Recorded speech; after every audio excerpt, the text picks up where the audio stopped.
I moved into this crappy little apartment complex a few months ago. It was this rundown 1970s looking place on the edge of the city.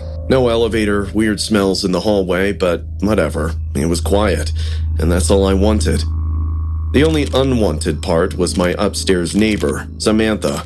She was an older woman, probably in her late 50s or 60s, but she kept to herself. She never made eye contact, even when we crossed paths on the stairs. She would barely leave her apartment, and when she did, she always bundled up like she didn't want to be recognized. I thought she was just a basket case. Some nights I'd hear her pacing around for hours. She would often be heard whispering to herself, practicing lines over and over. You know you want me. I've been so bad. You know you want me. I've been so bad. I know you want me. I've been so bad. It wasn't sounding attractive, trust me. It was just sad, like she was trying to convince herself. Then, one day, I heard our landlord talking to another tenant about her, saying she's too old to do OnlyFans. It took me a minute to connect the dots. Anyway, fast forward to last month. It was a Thursday night at around 11 p.m. I'd just gotten home from a late shift and was eating cold pizza on my couch when I heard something upstairs that didn't sound like acting. It felt like a scream that was stopped in the middle. The silence was killing me because I expected to hear more like I usually did, but nothing. Before I could ponder on it, I heard a heavy thud right above me. I waited, thinking maybe she dropped something, but my gut feeling kept telling me something wasn't right. I grabbed my phone and quietly went up to her floor. The hallway was dark and empty, but Samantha's apartment door was open, not wide, just enough that I could see her bare feet on the floor inside, and they were lying still. I pushed the door open slowly and walked in. Samantha was lying on the floor in this red satin robe. Her mouth opened in a scream with her eyes wide open. There was a weird bruise on her throat, dark and fresh. I couldn't believe she was dead. It took me a minute to start dialing 911 on my keypad, and as I was doing so, I heard her toilet flush. My heart stopped. Someone was still in there. I swiftly ducked behind this crusty old couch just inside the apartment. It reeked like cheap perfume and cigarette ash, but I didn't care. I dropped to the floor and held my breath. I heard the bathroom door open, followed by heavy footsteps coming out, and then the door closing softly. Whoever was in there didn't want to make much noise, but at the same time, that person had no idea of the existence of a third person. I peeked in carefully to find this pale, bald man wearing a wrinkled trench coat. He began humming Elvis Presley very creepily. Wise men say... but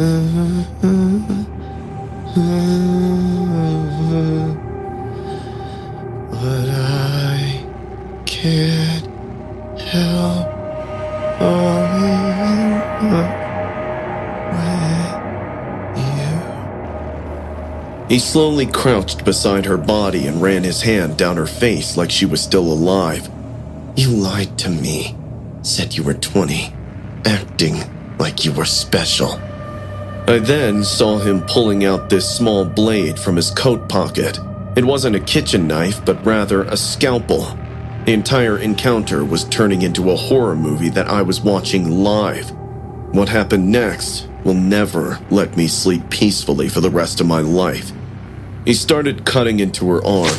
At first, he made clean, shallow cuts as if he were carving something. The sound of flesh getting sliced made me nauseous, but I still kept my calm. You thought you could make me want you again? Look at you, skin sagging, makeup hiding everything. He chuckled under his breath, then said, I loved you when you were real, not when you became this joke, and stabbed the scalpel in her eye. I watched him pull out her eyeball like it was nothing. I just wanted to vomit. I had my phone out, recording from behind the couch with one hand, and the other was clamped over my mouth. He kept slicing and mutilating her body while talking to her like she was still alive. You begged me to come back. Remember? You said you'd do anything, and now, look, just lying there, like all the others. I was shaking so hard my phone nearly slipped out of my hand. He finally stood up and walked toward the kitchen, still humming that awful tune. I took the chance. I crawled backward like my life depended on it. I managed to slip through the door gently and I pulled it shut. Then I bolted down the stairs and called 911. I told them everything. I was choking, crying, swearing, and trying not to puke. The cops showed up in less than 5 minutes. They arrived with their guns drawn and their flashlights blazing. They went up and pulled him out screaming. He was covered in blood and was laughing maniacally. I gave them the footage. They didn't even blink, just thanked me and took it like they'd seen this sort of thing before. I later found out the guy was Samantha's avid follower from her OnlyFans. Samantha had blocked him months ago after he started sending disturbing messages. The man had a criminal record that included assault, breaking and entering, and several minor stalking charges that were not taken seriously by authorities. He'd been hiding in her apartment since earlier that day, just waiting to punish her for not being his perfect fantasy anymore. I haven't slept much since that night. I moved out the next week. Sometimes I still hear his voice in my head singing Elvis Presley while cutting up a dead body. I wonder how many other women he treated that way before Samantha. But most of all, I wondered what would have happened if I'd gone upstairs 5 minutes earlier.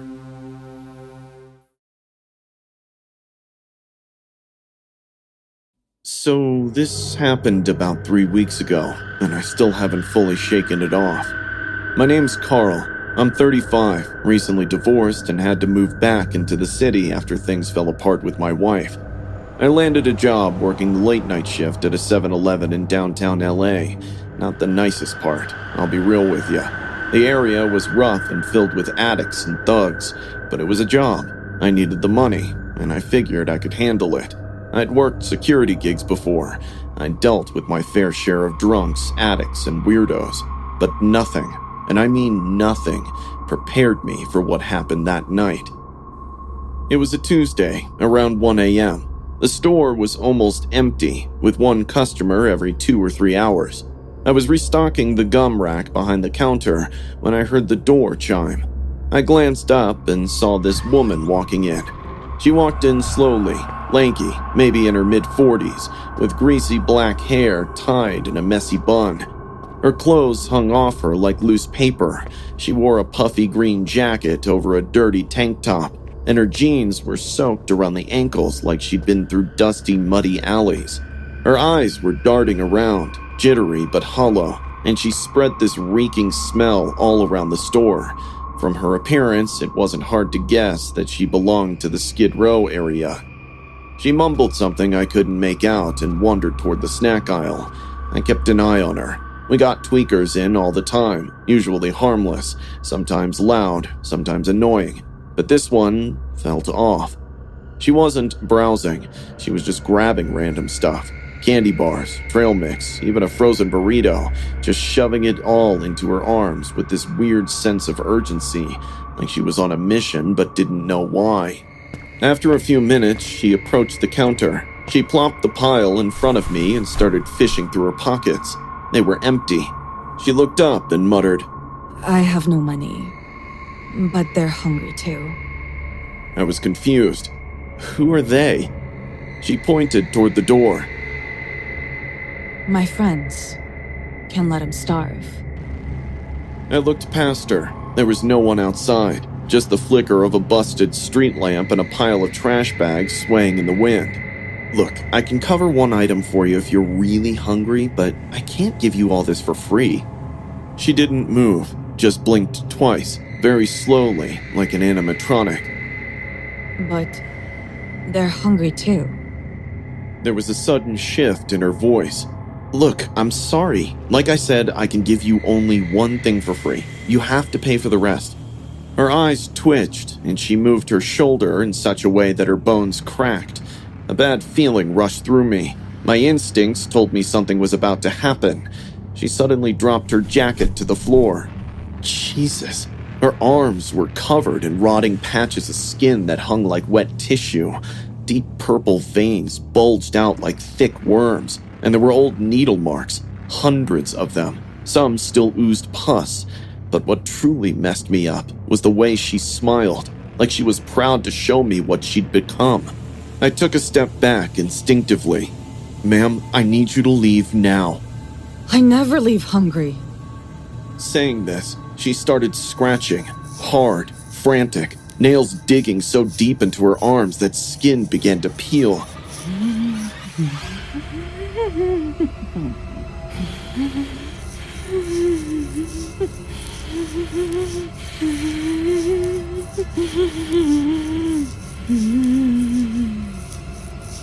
She moaned softly, like she liked it. She scratched so fiercely that a flap of rotted skin ripped off. I'm not exaggerating. She literally tore off a strip of her own flesh, held it up like a slice of jerky, and put it in her mouth. She looked at me with this blank stare, chewing, blood dripping down her chin. The chewing didn't even sound right. It was wet and slow, like cartilage grinding between teeth. Her mouth opened a bit wider than it should have. I heard something snap in her jaw. I couldn't hold the bile rising in my throat. I puked. My legs went weak. All I could say was, "Jesus Christ." I grabbed the phone and called the cops. My hands were shaking so badly I could barely press the numbers. She dropped the rest of the food on the ground and began walking slowly toward the counter. Her voice turned low, not like a whisper, but like something underneath her voice was talking too. He said they'll come in if I feed them. I had no idea what the hell she was talking about, but I wasn't about to wait and find out. I grabbed the fire extinguisher from behind the counter just in case things got ugly. Right as I reached the register, I heard sirens outside. She stopped. Her head twitched violently to the side like a broken doll. She looked at the door, then back at me, then let out this guttural, animalistic growl.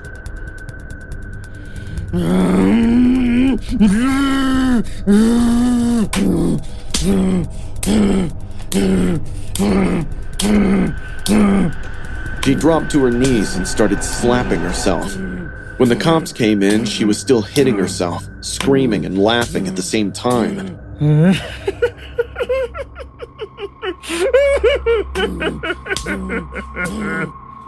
They had to restrain her to take her away. She fought like a rabid dog the whole time, screaming about the hungry ones in the dark and how she fed them enough to last the night. They sedated her and took her to a hospital. Later that morning, a cop came back to take my statement. He said she was likely in the middle of a severe drug-induced psychosis. They ran her prints and found out she'd been arrested before, years ago, for trying to bite a woman's face in a soup kitchen bathroom, but this was the worst episode they'd seen. She's currently in a psychiatric ward. Ever since that night, I've been locking the store doors at midnight and only serving through the glass window. I don't care what corporate says. I'm not putting myself in that situation again.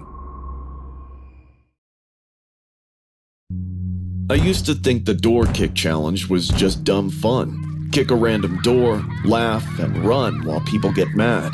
It was all for TikTok views. That summer, my friends and I treated it like a game, never stopping to think what kind of danger we were inviting. Looking back, I realized how stupid it was. You don't know who's on the other side of that door. Some people aren't just annoyed, they're violent. It was supposed to be just another dumb summer afternoon. Me, Jackson, and Hugh were bored out of our minds, hanging around our small town with nothing to do. That's when Hugh brought up the door kick challenge. It's freaking awesome, man. You just kick a stranger's door and run away while filming the reaction. It's hilarious. It sounded stupid, but we were teenage rebel-minded boys, so we went on with this idea. We started in the nicer neighborhoods, where most people just yelled or swore at us through their doors. One old lady shook her cane at us. Another guy came out shirtless and screaming. We were laughing so hard we could barely breathe. We decided to head toward the outskirts of town. There's this lonely stretch of road with maybe 3 houses, all pretty far apart. One of them, this small rusted metal roof place, looked ancient and isolated. I don't think anyone even lives there, I said, frowning my eyebrows. We should have stopped right there and gone home, but Jackson pointed at the door. Come on, let's get to it. The door was a heavy metal slab. Paint was peeling and the hinges were rusted. We walked closer and waited for a few seconds. Maybe we were all trying to make up our minds whether to kick it or not, but suddenly Jackson kicked it hard. The rusty door shuddered, surviving the kick, but its sound echoed like a gunshot. For all the other houses before, the owner took time to respond, but in this case, the door flung open immediately. A man stepped out as if he had been standing behind the door even before we arrived. He was a massive guy, with long hair that touched his shoulders. He seemed to be in his late 40s, dressed in a butcher's apron splattered with dark red stains. I swear, I caught the metallic smell of blood around him the moment he stepped out. He didn't say a word, just stared at us, then took a step forward. I thought it was some kind of joke at first. I kept filming, laughing nervously for the live stream. Yo, guys, check this out. He's really mad. All of a sudden, he started sprinting at us, his hands clenched into fists. The look in his eyes was devoid of any playfulness. We began to run. I was in front, Hugh right beside me, and Jackson trailing just a few feet behind. I could hear the man's footsteps pounding the gravel, getting closer. I thought maybe he would stop and scream at us like everyone else, but he just kept getting closer. We increased our speed and turned around for Jackson when he tripped. He was on the ground, scrambling to get up, and the man, he was already there. He grabbed Jackson by the back of his shirt and yanked him up like he was some toddler. Jackson screamed in panic. Hey, what are you doing? Guys, help me! Hugh and I froze. I was still live streaming without even realizing it. The man pulled a long, curved knife from under his apron. It glinted under the sunlight. You came looking for trouble, and trouble answered the door. Smile for the camera. Your friends are still watching. The man grinned at us and started stabbing Jackson. We couldn't do anything than just watch and cry in terror. The scream that came out of Jackson didn't sound human. The man stabbed him again and again, fast and hard, until his body went limp. Blood sprayed across the gravel. I dropped my phone for a second, gagging. My legs felt like concrete. Hugh grabbed my arm, yanking me forward and shouting, "Run, Noah! He's gonna kill us!" We bolted down the road, screaming for help. My lungs felt like they were going to burst, but I didn't stop.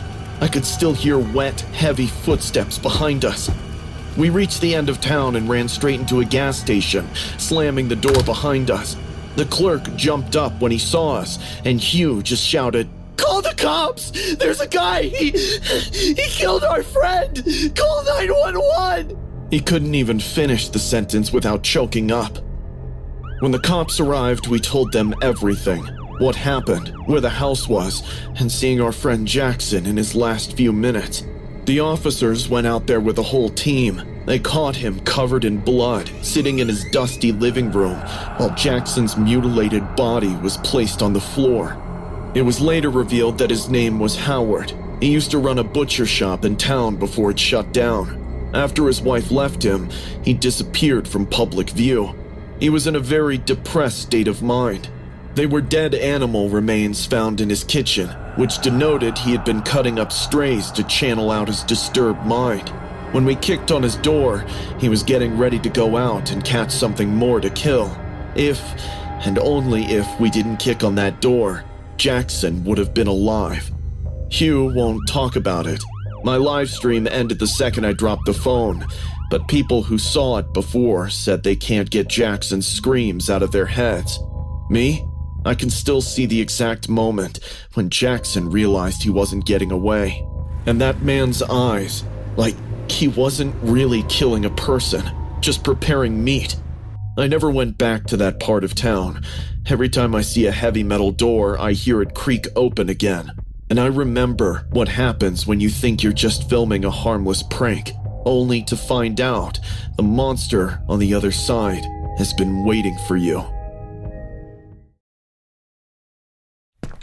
I don't usually talk about this. Most people in my life know me as someone who helps kids, someone who goes into schools and correctional homes to warn them about making reckless choices.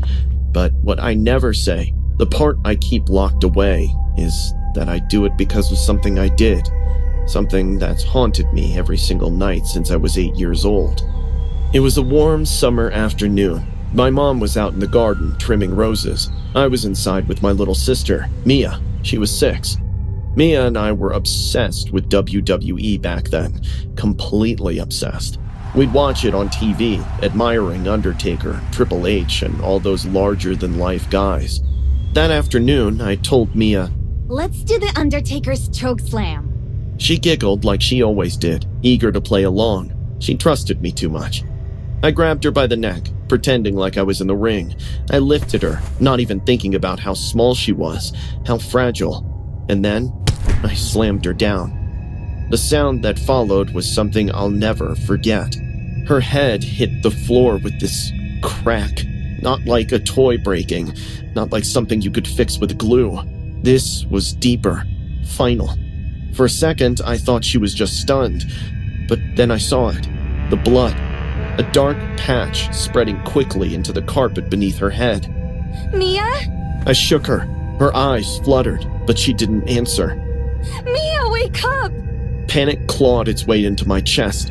My mom was right outside. If she saw this, if she knew what I'd done. I wasn't thinking like a sister. I was thinking like a scared kid who didn't want to get in trouble. That's the part that eats me alive.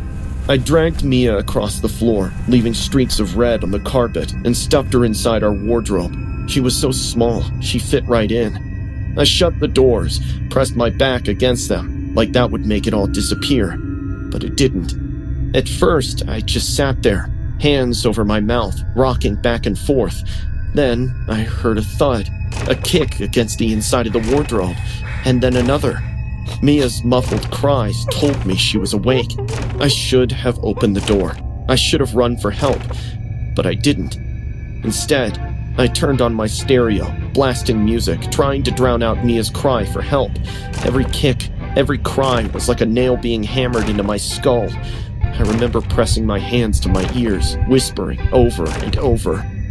"It's okay. She'll be fine. She'll be fine." But the noise went on. The wardrobe shook.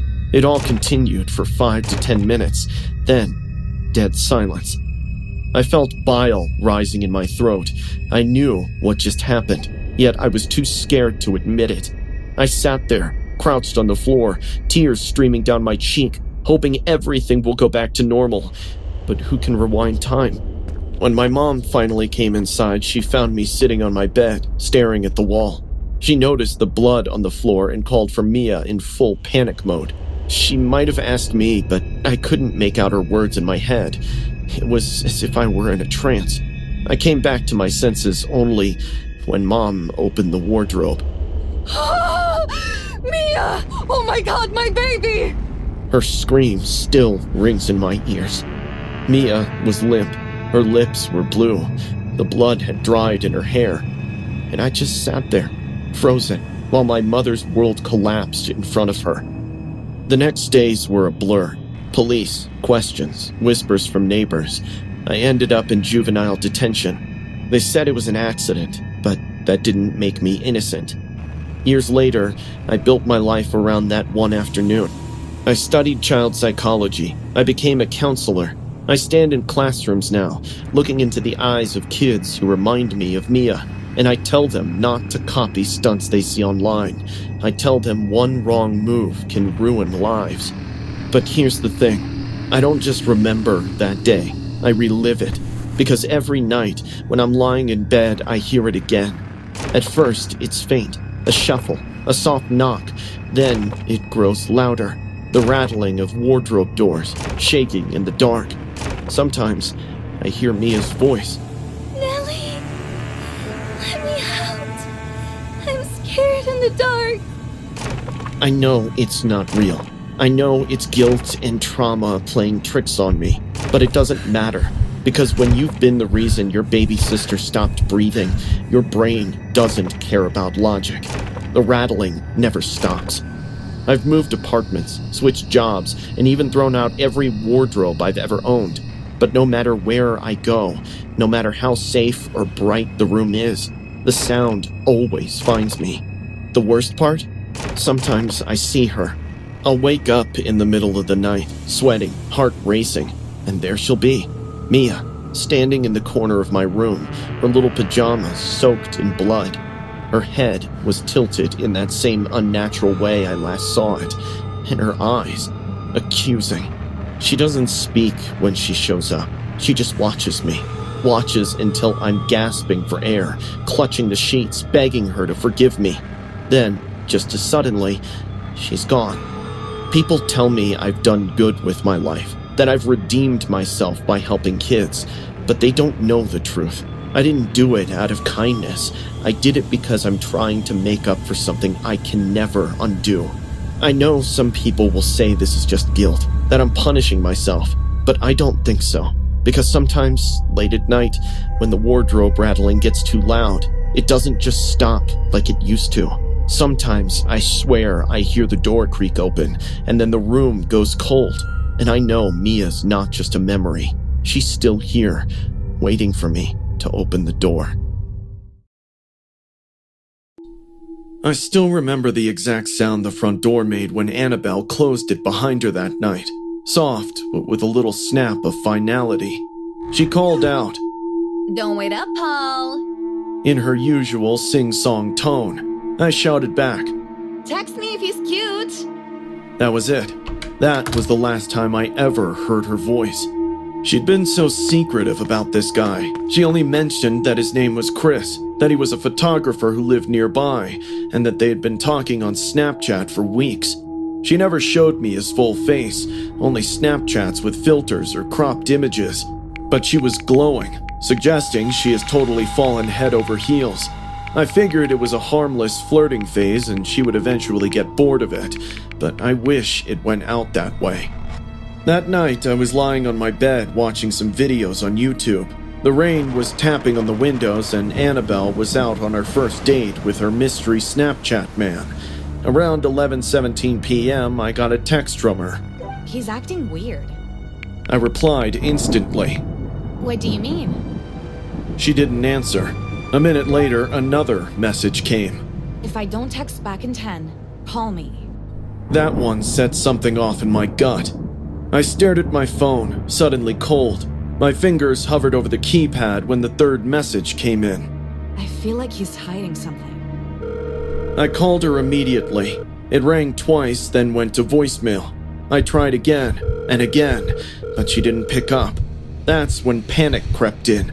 I told myself maybe her phone died, maybe they were just somewhere with no signal, but something didn't feel right. Annabelle never said things like that unless she meant them. I walked to her room, hoping maybe she'd left a note on where she was going with this guy or written in her iPad about any appointment. Her door was slightly open, the string light still on. I noticed her iPad sitting on the desk, the screen still glowing with activity. Snapchat was open, indicating that she had forgotten to log out. I hesitated for a second, then picked it up. My hands were trembling. I tapped into the chat with Chris. What I saw chilled me to my bones. Their conversation went way back, weeks of flirty messages, silly selfies, and inside jokes. At first, it seemed sweet, harmless. He complimented her art, sent black and white photos of his studio. But the deeper I scrolled, the more unsettling it got. He always avoided showing his full face. All his snaps had filters or shadows or were taken from hazy angles, not revealing his full face. I scrolled to the messages from tonight. Wear something red for me, and don't bring anyone. It's just us. Sure, whatever you say. I felt nauseous. I noticed something else, his snap map location. He used filters to fake being nearby, but in older saved snaps I saw weird inconsistencies. One said Denver, the next said Boulder, then Aspen, within minutes of each other. No one moves that fast. He was lying about everything. I stumbled on a saved video call from 3 nights ago. I hit play. Annabelle was laughing, tossing her hair and asking him about his latest shoot. He didn't speak much. He just nodded, smiled, and remained mostly in the shadows. For a moment, the screen glitched, and I saw a glimpse of his real face. He wasn't 20-something. He looked older, like 30, maybe more, and his smile didn't reach his eyes. Then I saw a message he sent earlier that night, right after Annabelle left for the date. She never opened it. "If you scream, no one will hear you." I called 911. Annabelle's body was discovered the next morning in the basement of an empty house an hour outside the city. She was strangled to death. Her phone was wiped clean. No fingerprints, no messages. It was like she'd never spoken to anyone, but her iPad, the one I'd found, was the key. Investigators recovered fragments from the cloud, unsent messages, broken video calls, one final snap taken automatically during a failed call. A week later, they caught the man. His real name was Mason Duval, 32 years old, drifter. He'd been using location filters and anonymous usernames to talk to girls. Annabelle wasn't the first, but she was the one who didn't make it home. It's been almost a month. Her room still looks the same. Her art is still on the walls. Her bed's still made. But sometimes I swear I hear the ping of a Snap notification in the middle of the night, coming from her iPad. One time I opened it. It said, "Still with Chris, don't worry." But it wasn't from her account. It was from a new one. No Bitmoji, no name. I deleted the app that night. But I still see her on the quick ad list sometimes. Even though her account was deactivated, she's frozen there, smiling in a filter, like she's still online, still stuck in that last snap. And every now and then, late at night, I wonder if someone else is chatting with some random creep, not having the slightest idea that if they meet in person, the stranger might not let them live to tell the tale.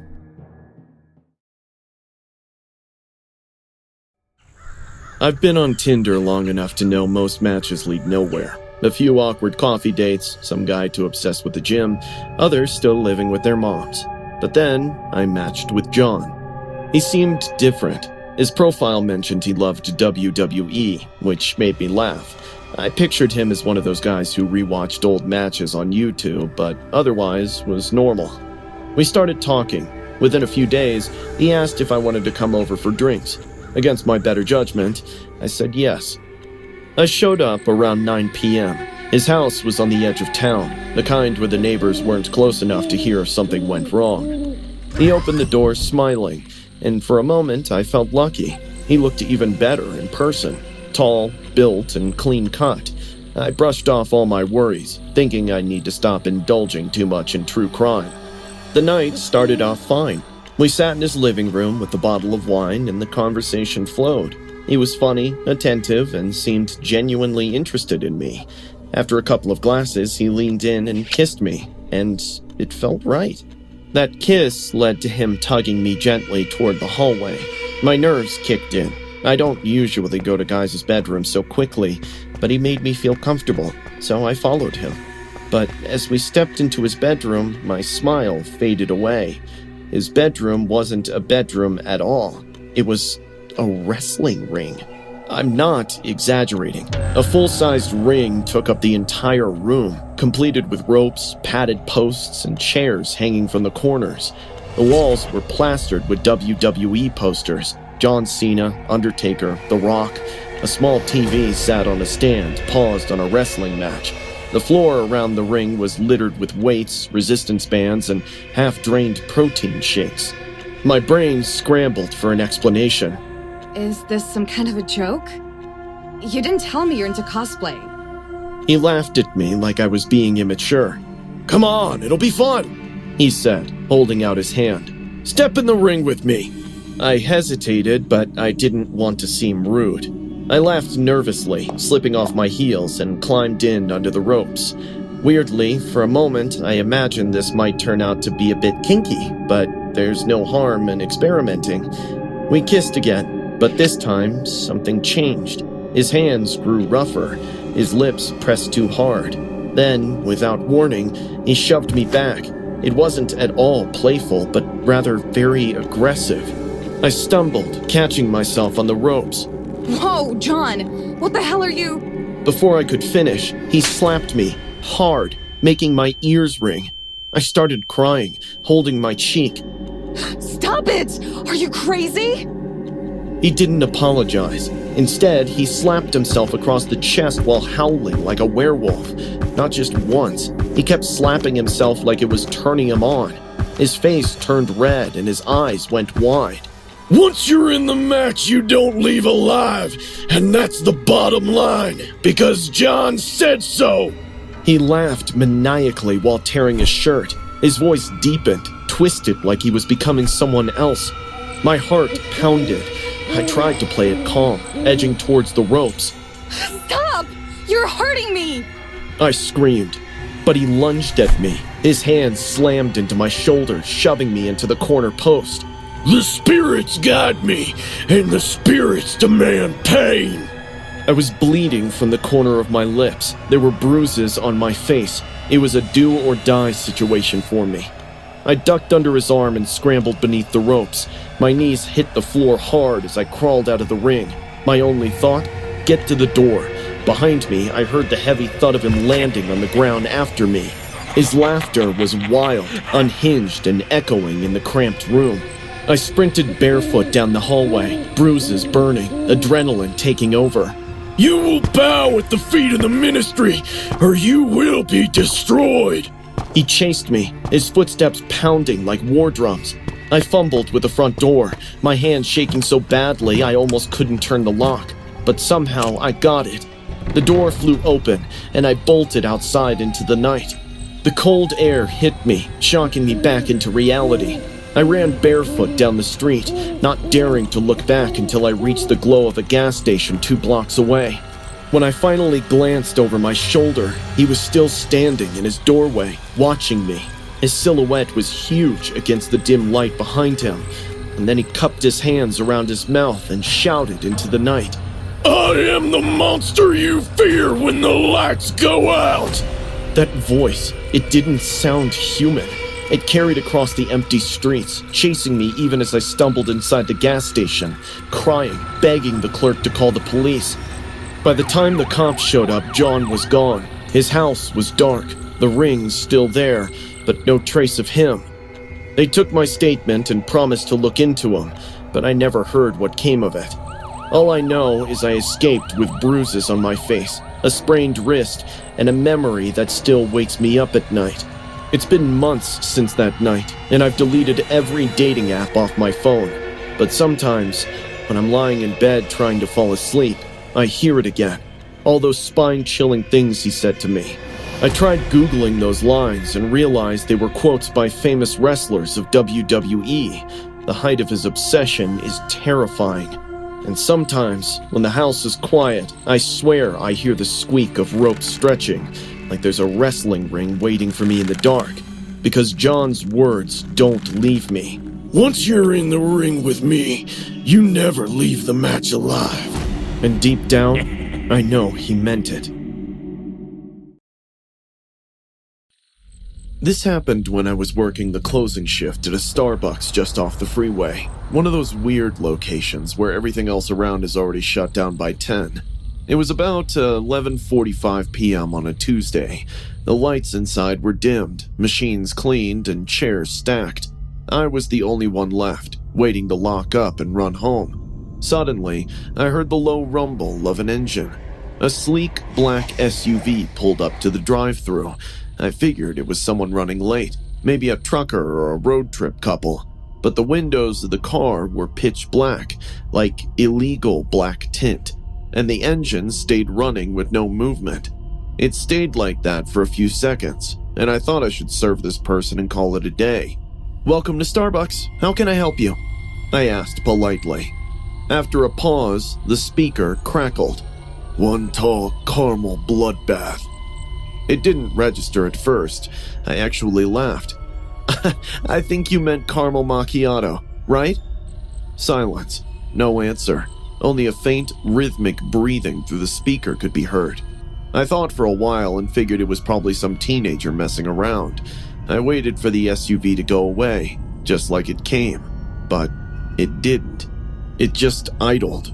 5 minutes passed, then 10, then 15, but the car was still there. I turned off the headset and tried to focus on finishing up, but every few seconds I'd glance at the drive-thru camera. The SUV never moved. No door opened, no window rolled down, just the purr of the engine lingered. By the time half an hour passed, I was genuinely freaked out. I decided to go outside and tell them we were closed. I stepped out into the parking lot, the cool air hitting me like a wall. I approached slowly, my nerves were spiking. As I got closer to the car, I noticed something on the glass. At first, I thought they were smudges, but then I realized what I was looking at. Bloody handprints smeared across the inside of every window. The back door window had the maximum amount of handprints. They looked like small hands, like a woman's, and some of the prints had dragged down. I was trying to make sense of all of that when all of a sudden, the SUV's tailgate popped open with a heavy thud. I immediately jumped back. My eyes went wide in shock and fear. I could feel the veins in my head boil up. There was a woman, bound in zip ties, duct tape across her face. Her body was covered in bruises. Her hands had no fingers. Her mouth was open in a scream, and her tongue had been cut out. She looked at me, eyes wide, tears streaming down her face.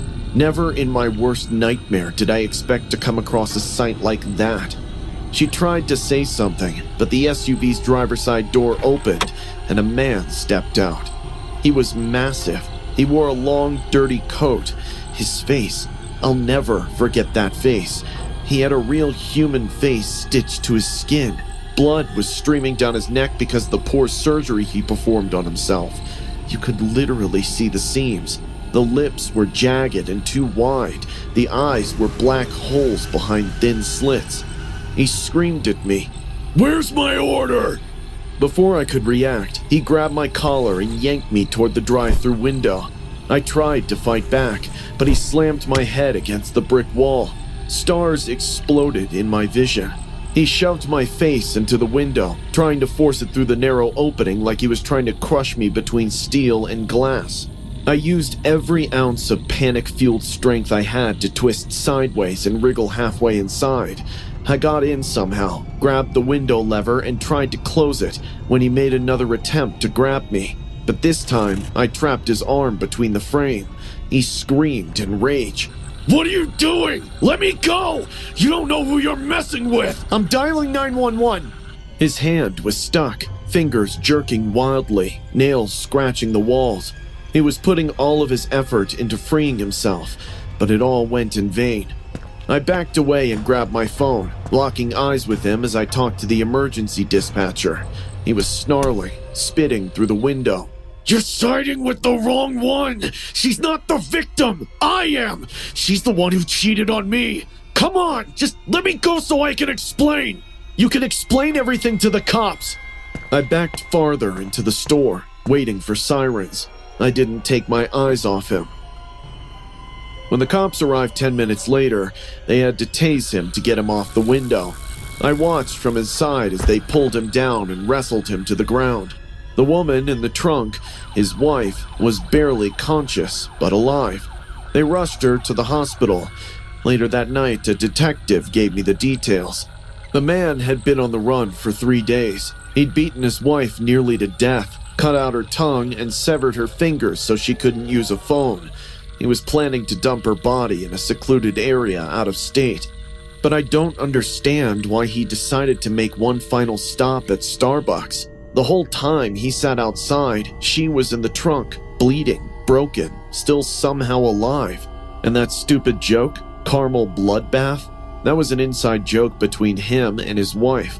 A silly joke she used to tell during the Halloween season. He wanted her to hear it one last time before he finished the job. I quit Starbucks a week later.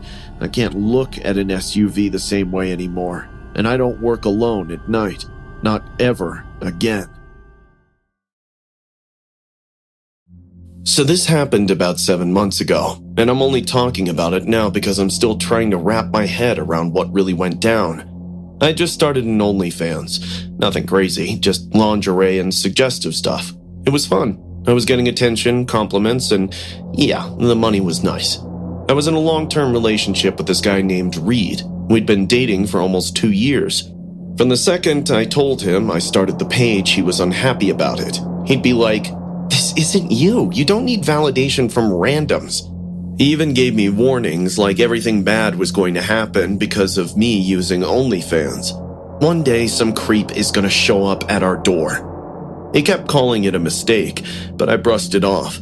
I wasn't posting my address or anything. Plus, it's 2025. Girls are allowed to feel themselves online, right? Anyway, one night we were driving back from my friend's birthday party, and we stopped at this old stranded gas station off the highway. It was past midnight. I stayed in the car while Reed went inside to grab an energy drink and some smokes. I was on my phone, scrolling through DMs. A lot of it was trash, but I had a few loyal subs who were sweet.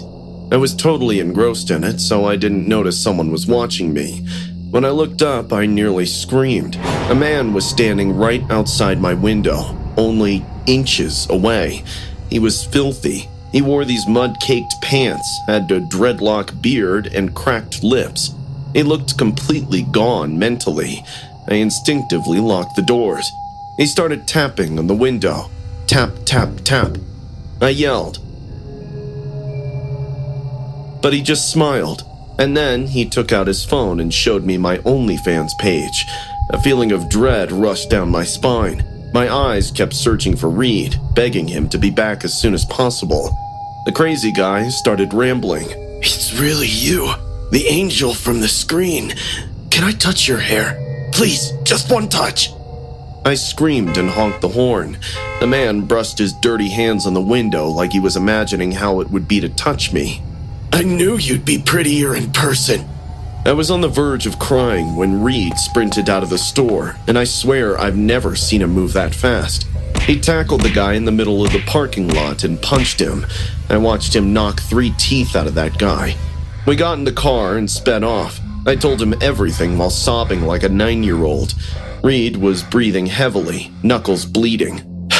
"See? I told you this would happen." That night, I deleted my OnlyFans. I didn't even hesitate. I felt exposed and extremely violated, like I had been shoved into a trash can. I began questioning my self-worth. It was the worst night ever. For weeks, I kept thinking back to that man's eyes, how he looked like he truly knew me, how he begged for a touch like he thought I was real-life property. I couldn't sleep. I jumped every time someone walked by the apartment. Reed took care of me, but kept reminding me every day how he saved me. He'd constantly say, "Imagine if I hadn't come out. What would have happened? Now you understand why I didn't want you doing that stuff." And honestly, I felt grateful. Like, yeah, he was right. Maybe I had invited danger. A month or so later, Reed was at work, and I was cleaning out our junk drawer looking for a spare charger cable. I was bored, organizing old receipts and junk mail. Suddenly, I found an old beat-up prepaid flip phone. It was hidden under expired coupons and a dead flashlight. I don't know why I opened it. I figured it was from forever ago. But when I turned it on, it still had charge. And there were messages. Not many, just like 5, all from the same number. No name, just texts. One caught my eye right away. It said, "Are you sure this is just to scare her? I don't want any cops on my ass." My heart dropped. Another one said, "Cash App didn't go through. Need 50 more for bus fare." I kept scrolling, hand legit shaking, and then I saw the message that made me feel sick. "Wait until she's alone. Show her the OnlyFans page. Just scare her a little. Make it real. I need her to quit." My mouth went dry. It was dated 2 days before the gas station incident. I sat there in total silence, staring at that line. Make it real. That psycho in the parking lot, he wasn't some obsessed subscriber. He was sent. My boyfriend Reed hired him. I went cold all over. I couldn't breathe. I kept asking myself, why? Why would someone do that to the person they love? And the worst part? Reed played the hero. He staged the entire situation to scare me into deleting my account, and then he rescued me from the very scenario he created. He staged the whole thing so that he could say later, "I told you so." I packed my stuff the next morning and left while he was at work. I didn't confront him. I didn't even give him closure. I went full ghost mode. I changed numbers and blocked him on everything. I still think about what would have happened if that man had gone too far. If Reed hadn't saved me in time, if his plan had spiraled. I haven't posted anything online since, not even on IG, and I've been in therapy trying to untangle all this twisted crap thrown my way. But here's the thing that keeps me up at night. That man at the gas station, he knew my name, but he also said something I can't forget. He said I'd be prettier in person. I wonder if he said that to himself or Reed told him to say that. It terrifies me to think that the real stalker wasn't the man at the window.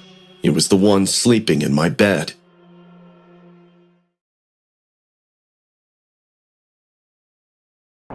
It happened during one of the worst storms I've ever driven through in my life. I was working late that night, trying to squeeze in one more Uber Eats delivery before heading home. The app rerouted me down a back road somewhere near rural Pennsylvania. No street lights, barely any signal, just miles of cracked asphalt and thick trees clawing at the sides. The rain started coming down sideways, and thunder was booming so loud it felt like it was rattling my bones. I could barely see through the windshield, even with the wipers going full blast. When the GPS froze and the phone blinked off, I panicked and looked for shelter to pull over and wait it out. That's when I saw a small, rotting wooden structure just off the road. It looked like a shed, maybe a barn. I didn't care. I pulled in beside it, killed the engine, and ran through the storm toward the only dry spot for miles. The second I stepped inside, I knew something was off. The smell of wet hay, mold, and something else, like decay, hit my nostrils. The air felt thick, almost difficult to breathe. The inside of the shed was dark except for the occasional flicker of lightning slicing through the gaps in the wood. I flicked my lighter to see around a little more clearly, and I almost had a heart attack. Someone was inside the barn already. "Who's there?" An old woman hunched over in the corner, scattering handfuls of moldy oats on the dirt floor. She wore a ripped shawl over her shoulders, soaked and clinging to her skin. Her gray hair hung in tangled ropes down her back. I nearly jumped. "Sorry," I said. "I'm just taking shelter for a few minutes. I'll leave once the rain eases up." She didn't look at me. She just kept mumbling. The horses hate going hungry. I glanced around. The shed was empty. No animals, no stalls, no hay bales. But the floor was covered in deep, fresh-looking hoof prints. Some still had water pooling in them, like they'd been made just minutes ago. But there were no horses. I told myself maybe this woman was just mentally unwell, maybe a squatter. I decided to stay near the entrance and not get involved. That's when she started coughing. Not a normal cough, something wet and gagging. She dropped to her knees, clutching her throat. "Ma'am?" I took a step forward, unsure what to do. "Are you feeling all right?" She continued coughing. She could barely speak. Just when I thought she was going to faint, she started pulling something from her mouth. It was long, black hair, strand after strand, like it had been stuffed deep inside her throat. Her eyes welled up with tears as she gagged and whispered, They said I was possessed. I was just sick. Her body convulsed once, twice, then everything stopped. She slowly turned her head toward me, and I swear to God her eyes rolled back completely white, and her voice, it wasn't hers anymore. It was as if something else was speaking within her. You brought them back. Her jaw slowly stretched to a wide hollow, and I screamed into the night.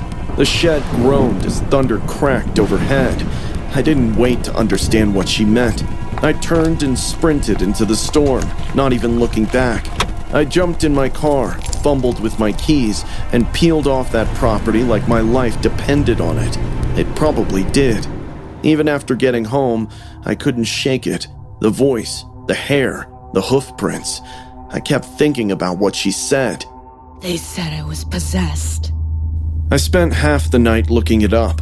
The shed, I learned, was part of an abandoned property tied to a story from 1994. A woman had lived there, young, schizophrenic, reportedly hearing voices and harming herself. Her family didn't trust doctors. Instead, they called in a group of rogue priests to perform an exorcism. It got out of hand.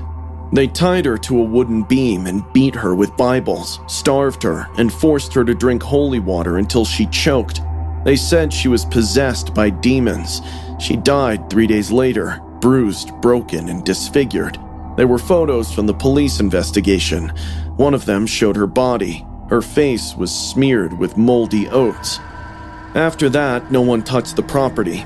Locals say her spirit still fed the horses. Sometimes, if you got close enough, you would see hoof prints circling the shed, but you would never see any actual horses. They said anyone who heard her say, "The horses are hungry," would eventually start hearing it too. That line chilled me because she didn't just say it once. When I tried to sleep that night, every time thunder rumbled outside, I swear I heard a dull clop, clop, clop coming from my driveway. The next day, I went to check my car, and there were muddy hoof prints on the hood. I moved apartments within a week, threw out the car, and changed numbers. I don't drive Uber Eats anymore, but occasionally, when it rains, really rains, I'll wake up in the middle of the night and smell oats. Wet, rotting oats. And faintly, just faintly, I'll hear them. Clop, clop. She wasn't feeding imaginary horses. She was keeping them from starving. I work for WWE as part of the production crew. Most people think it's all bright lights, roaring crowds, and fireworks, but someone has to stick around long enough after the fans leave to clean up, pack the gear, and lock up. That someone is often me. This incident happened after a late-night live show in one of the biggest arenas I'd ever worked in. By the time the last semi-truck rolled out, it was well past 1 a.m. The place felt eerie when it was empty. All the noise and energy abruptly ceased, replaced by a silence so heavy that you could hear the lights buzzing above. I was doing my rounds, checking doors, when I heard a distant crying. At first, I brushed it off as my imagination, but a few seconds later, the crying grew louder. It was the voice of a woman. Her sobbing suggested that she was in a lot of pain. I came out into the hallway. At my right, there was no one, but once I looked at my left, I saw her. She was standing in the middle of the hallway, maybe 15 to 20 feet away. The only thing visible on her face was her eyes, wide and still. The rest of her face was covered by a dirty, stained cloth. I thought maybe she was a lost fan or something who got stuck inside. Hey, no need to cry. Do you need help? She tilted her head slightly, then uttered in a muffled voice, I live here. Down in the basement. I frowned. What? You mean you live here? In the area? She nodded. I tried to laugh it off, but then controlled myself, thinking she must be mentally unwell. Look, I'll call the cops. They'll help you get somewhere safe, okay? She didn't respond, just kept staring. I pulled out my phone and called 911. I told them there was a trespasser inside the arena and they needed to send someone. But when I looked back up, she was gone. The hallway stood vacant. I tried to tell myself she slipped out through one of the side exits. Still, my intuition kept telling me she's still around. I decided to give it a check to be extra sure. I was almost at the end of the hallway when I heard the sound of running water from the men's washroom. Ma'am, you can't stay here. The officers are on their way. They'll help you, okay? Please come out. But she didn't come out. I had no other choice than to escort her out. The fluorescent lights flickered as I pushed the door open. She was standing at the sink, washing her face. The cloth was crumpled on the counter, and I saw the stains on it were of blood. My eyes darted back to her. Water poured from the faucet, but the drain was clogged, and the sink was filled to the brim. But it wasn't water.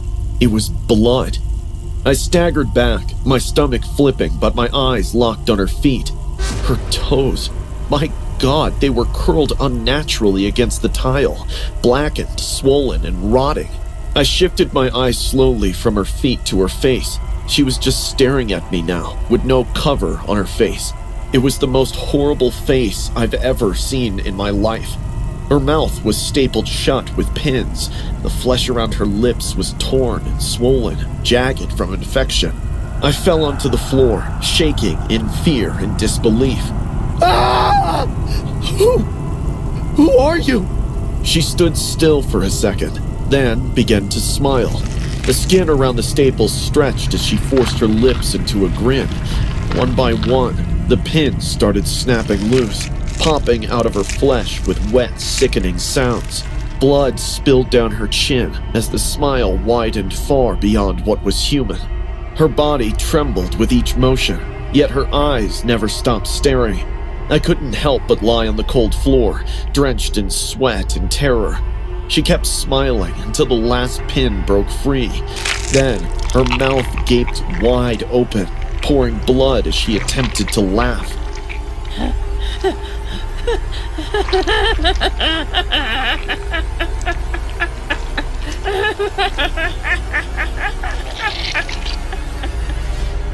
I never screamed louder than I ever had in my life. I finally got up and bolted for the exit. My shoes pounded the arena floor. I didn't dare look back. I swear, I could feel she was following me. I crashed through the lobby doors and nearly slammed into two uniformed cops rushing inside. Gasping for air, I grabbed one of them by the arm, blurting out everything. The woman, the sink full of blood, the staples. The officers exchanged a look, thinking I was mad, but still they went in, guns drawn, while I followed at a shaky distance. We didn't find her in the bathroom, or the hallways, or anywhere else I'd seen her. But when we got to the basement, the part of the arena fans never see, that's when the smell hit us. We found a hidden storage room beneath the wrestling ring area, and inside was a body of a woman. Her mouth had been stapled shut. Her skin was bloated and gray, like she'd been dead for days or weeks. The cops looked shocked. They told me to wait outside while they called for backup. As I stood there, my mind kept replaying the sight of her rotten feet, the way her eyes glared into mine, and that grin splitting wider and wider as the staples tore free. It was later confirmed through an autopsy and investigation that someone killed her and left her body in the basement, thinking no one would ever find her. I can evidently say that whoever is responsible for this brutal murder has no conscience. The way her body was left, hidden under the auditorium, mouth stapled shut so she couldn't scream, tells me someone didn't just kill her, they wanted her silenced forever. And maybe on that night, I didn't see a living woman. Maybe I saw whatever was left of her, whatever refused to stay hidden in that basement.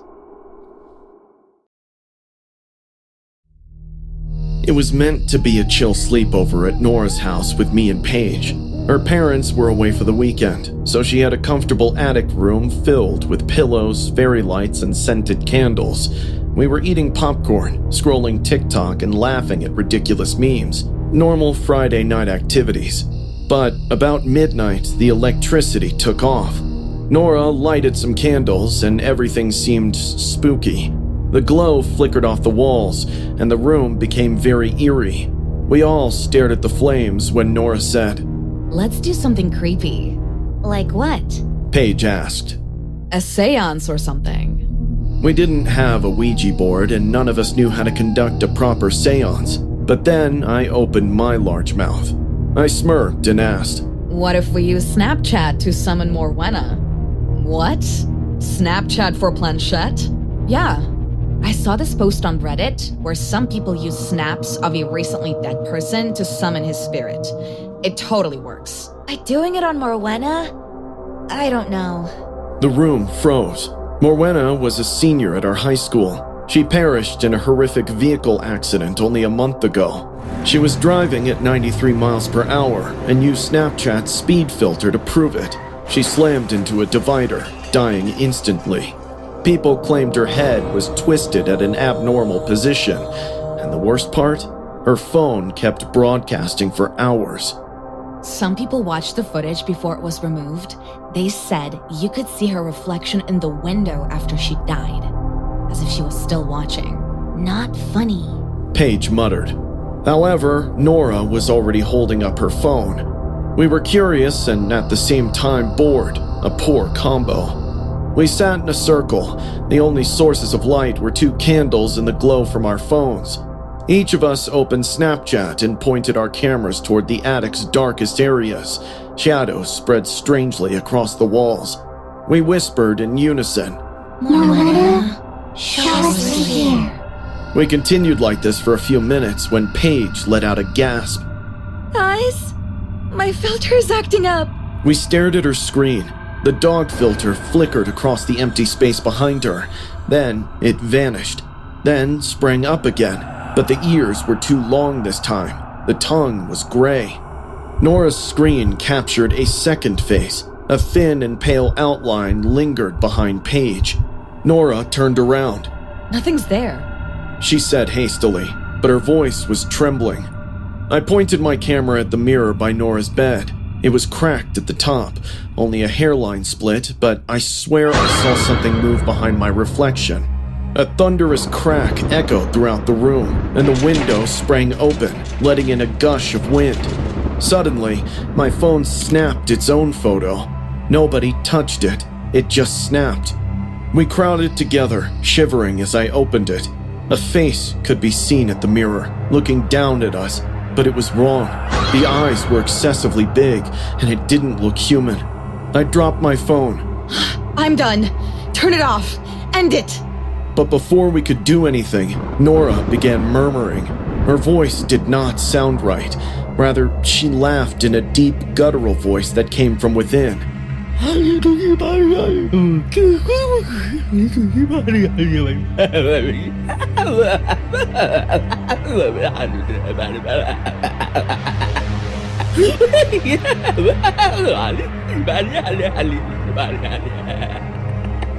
She rocked back and forth. Her eyes had rolled so far back that all we could see was white. Paige grabbed her by the shoulders and shook her. Nora? Nora, stop! Nora did not stop. She continued babbling, faster now. Her lips moved, but the noises didn't match, as if her mouth was on hold. Her entire body trembled. We panicked. I blew out the candles. Paige grabbed her phone, turning on the light, thinking if we flash it on Nora, she'll break free from this trance or whatever it was. But it didn't stop. Nora fell to the ground. Her body started to contort at impossible angles. Her bones broke, yet she remained silent and did not scream.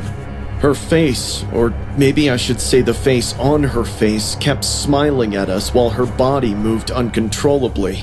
Her head struck the floor with a dull thump. We continued. I'll never forget how her body looked, like a puppet with its ropes cut.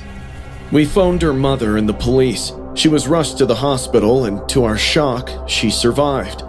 Nora woke up the next day with no recollection of what had happened. She looked pale and unwell. She claimed she felt watched, but brushed it off. And in the doctor's report, not a single fracture or scratch was found on her body.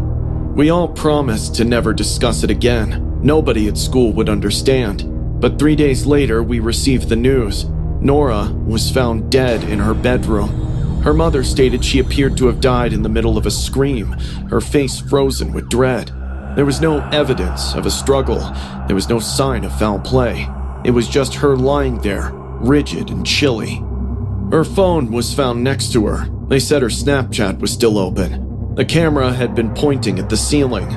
In the final photo, a face was just apparent among the static. We spotted the same face behind Paige that night. I wish it was the end, but 2 nights ago at 3:14 a.m., my phone buzzed with a Snapchat notification from Paige. There was no message, just a photograph taken in a dark bedroom focusing on a particular corner, and I could see something standing there watching me. I removed it. I threw my phone across the room, but I continued to hear voices in my sleep. I see glitches on my screen. Sometimes I notice a filter flicker in the air next to me. I don't use Snapchat anymore, but I haven't deleted it either, because deep down I believe she wants that. Maybe none of this would have happened if we let Morwena rest in peace. Did we just bring her back? Or does she want us to join her wherever she is? I'm 14, and this happened on a warm Saturday afternoon last month in my small town. While we were bored and chilling at the park, my best friend Layla proposed that we do the door kick challenge for TikTok. We spotted a house across from the park. It was old, but not abandoned. It had a big front porch, pale blue paint peeling off the wood, and blinds drawn tight over every window. Perfect target.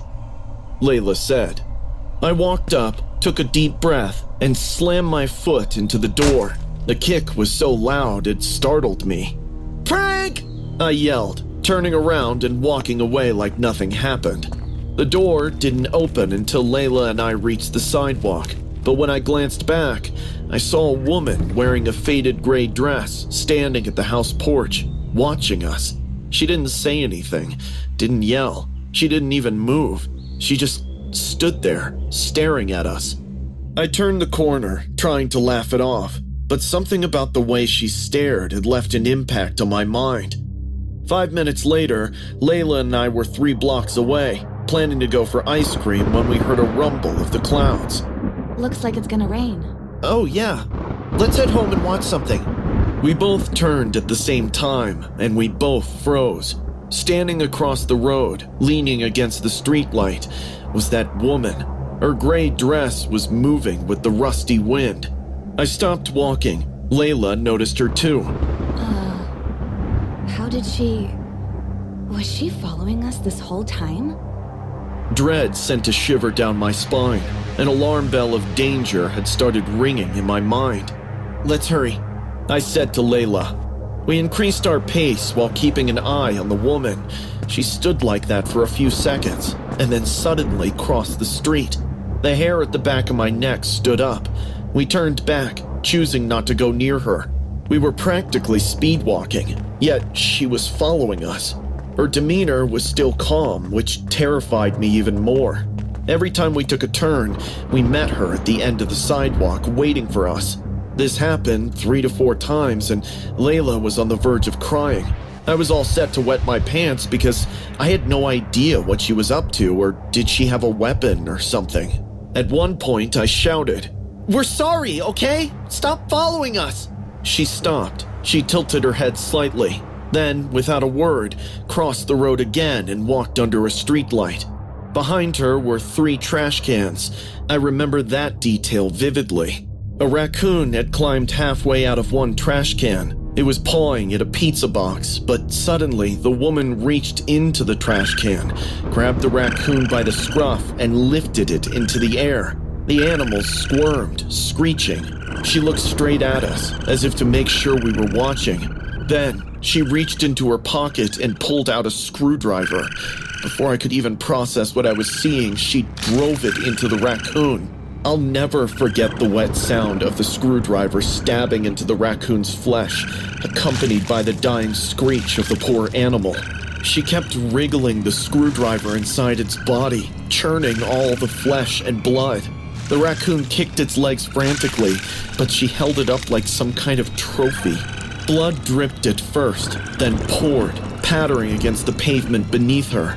The gash she made on the raccoon ripped so big that its entrails hung out. It was a scene straight out of a horror movie. Layla screamed. The woman stopped but kept the dead raccoon in her hand. She stared at us for a moment, then tossed the dead animal in our direction. It landed a few feet away from us with a wet slap. This could be you next time! Her voice was loud and clear, like she had done worse things than this in life. Layla didn't wait. She bolted, but I couldn't move. My legs locked up, my brain completely blank. I just stood there, staring at her. She laughed. Not a cackle, not a giggle, just this horrible, deliberate chuckle, like she'd just confirmed something she'd suspected about me. She waved at me one last time before disappearing into the shadows between 2 houses. I heard Layla calling my name from halfway down the block. My body finally caught up to my brain and I ran. We didn't stop until we were back home. We locked the door, closed the blinds, and sat there in silence for a long time. We didn't tell our parents. What would we even say? We were committing property damage when a woman murdered a raccoon in front of us as a threat? My dad will scold me even more if he gets to know this, and maybe he might also insist I apologize to that woman. That would be even worse because I don't want to see her. That night, I couldn't sleep. Every time I closed my eyes, I saw her standing under the streetlight. I could still hear the screwdriver hitting bone, the raccoon's whimpers, and that final, awful laugh she made. The next day, I went back to that street with my bike, telling myself I just wanted to prove it was all in my head. But the trash cans were still there, and next to them, a dark stain on the pavement that no one had bothered to clean up. It's been over a year now. I never saw her again, but sometimes, when I'm walking alone at night, I get this feeling, like someone is watching from just far enough away that I can't see them. Layla never suggested doing another TikTok challenge. It was a Saturday afternoon in early October when my mom finally agreed to let me go into Starbucks by myself. I was 13, and while I usually waited in the car, that day she handed me her card and said, Go ahead, Ryan. Grab your usual. Just be quick, okay? It felt like freedom. I stepped inside, immediately welcomed by the familiar smell of coffee and pastries. The place was busy but calm. A few people on laptops, a couple having quiet conversations, soft music playing. I was charmed by the place. As I made my way to the counter, my eyes stretched to the far corner. Seated perfectly still near the trash cans was a man in a cake pop costume. At first, I thought it was some sort of promo. The costume was round, pink, and oversized like a lollipop with fake sprinkles on top. But something was off. The pink coating was cracked and crusted in places. The stick end of the costume was frayed and dirty, and the sprinkles? They looked like they were sewn on with what I swear were strands of hair. No one else seemed to notice him. I looked at the baristas. They smiled at other customers, chatted. Not a single glance toward the man in the corner. It was like he didn't exist. I shuffled forward in line, trying not to stare. When it was my turn, I ordered a cake pop and a hot chocolate. I found a table near the front window and sat down. That's when I realized the man was waving at me. His gloved hand moved sideways, slowly. He even crooked his fingers, motioning me to come over. But I obviously ignored it. I didn't move. But a few seconds later, he stood up. His costume squeaked against the floor as he walked toward me. There was no sound of his footsteps, only soft squeaking and the dull tap of his fake cake pop stick hitting the tiles could be heard. He crouched beside my table and leaned in to talk. His breath smelled like moldy sugar. I've got a secret menu, he whispered. Want to try the real flavor? I nervously laughed and shook my head. No thanks, I'm good. He stared. His eyes were freaky, a little yellowish tint with red veins popping around the eyeball. It felt like he was staring into my soul. He slowly reached into the side of his costume and pulled out a small cake pop wrapped in wax paper. This one's special, he said, placing it on the table. Limited edition, for good boys only. I nodded slowly, not saying anything back. He patted my head like I was a dog and turned around, waddling back to his corner. I grabbed the treat and bolted out as soon as my name was called for the order. I didn't look back. By the time I got in the car, I had calmed down a little. I didn't tell Mom, because I'm not a toddler, and I didn't want to miss out on opportunities to do things on my own. I shrugged it off like it was some awful dream. When we got home, I went straight to the backyard with my hot chocolate and snack. I sat near the garden, unwrapping the cake pop I had ordered and placing the weird one beside me on the grass. I was enjoying the Starbucks cake pop when a stray cat wandered in. He was small, dirty, and missing part of an ear. This wasn't the first time I had seen him in the neighborhood. I broke off a piece of my regular cake pop and tossed it to him. He sniffed it, then looked at the one sitting in the wax paper. I thought this was the right way to find out what that man gave me, so I tossed the suspicious cake pop to the cat. Deep down, I prayed it to not be poisonous, because I didn't want to kill the poor cat. After a second, the cat started licking the odd cake pop's candy coating. As it licked, I could see joy in its eyes, like he had found his taste. Just when I was thinking the person did give me a tasty treat, which I fed to the cat, I noticed something weird. As the candy layer melted under the cat's tongue, something wet and shiny peeked through. The cat licked again, harder this time. Suddenly, a flap of pink icing peeled off, and beneath it rested an eye. I'm not sure if it was a human eye or an animal one, but it still had veins and flesh stuck on it like it had been ripped out with force. I screamed and kicked the thing. The cat hissed and ran away. I stared at the deformed candy lying in the grass. The candy coating had fallen away, revealing bloodshot veins and part of a pale socket. Running back inside my house, I told my mom everything. At first, she didn't believe me. Then she saw how pale I was, how my hands wouldn't stop shaking. She called the cops. They came that night and took the eye with them. I never found out what they did with it, never heard if they tested it or if they found out who it belonged to. But here's the part that still chills me to this day. A week later, I overheard my mom on the phone with somebody. She thought I was asleep.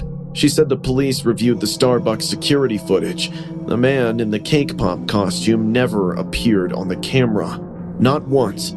Just me, ordering, waiting, sitting. And then I ran out, like I saw a ghost. They searched the store, the alley, and even the trash bins. No costume, no man, no evidence. But a few days after that, a news report came out. 2 children from a nearby town are missing. The only clue found at the scene? A cake pop stick left on the windowsill of one of their bedrooms, blood on the end. There was a human hair tangled in the candy coating. I haven't eaten a cake pop since. Every now and then when I walk by a Starbucks, I still glance inside, just to make sure he's not sitting in the corner.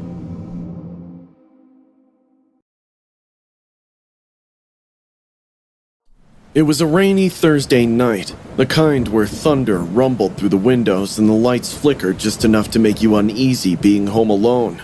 I'd been living alone for years now, renting this 1-bedroom house a bit outside the city. I had just finished preparing dinner when I received the notification. Your Uber Eats driver is on his way. I assumed it was a mix-up or that someone nearby had typed the wrong address. Still, I locked my door and waited.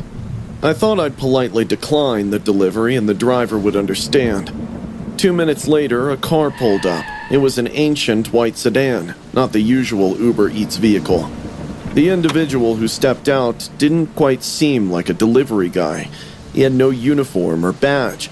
Seeing him in a soaking brown hoodie and jeans soiled at the knees sent me into alert mode. But when I noticed his hands, I saw he was carrying the iconic brown paper Uber Eats bag. He rang the doorbell. I opened the door just slightly, without letting my guard down. Sorry, but I haven't ordered anything. I think you got the wrong house. You sure? He questioned, his grin making my skin crawl. It's already paid for. I just need to come in and set things up for you. No, thank you. I said hastily, closing the door. Through the peephole, I watched him stroll slowly back to his car, but he didn't leave right away. He stood beside the car, staring at my house in the rain for at least 7 minutes before finally driving off. Breathing a sigh of relief, I told myself I needed to stop overthinking everything. Fast forward 2 hours, I was lying on my bed, watching my favorite YouTuber, IMR Scary Tales, when I heard glass shatter in the kitchen. I thought I'd check it out, but almost immediately I heard footsteps in the hallway. I locked my door and backed cautiously into my bedroom, my heart thumping. I slid beneath the bed, trying to calm my breathing. The footsteps were heavy, wet, and slow. I was shaking, wondering who it could be. when I heard the intruder speaking to himself in the dimly lit hallway. Gotta feed her. She needs to eat proper. Peeking through the keyhole, I saw it was the Uber Eats driver. He still carried the brown paper bag. The hallway light buzzed, flicking with every gust of wind battering the house.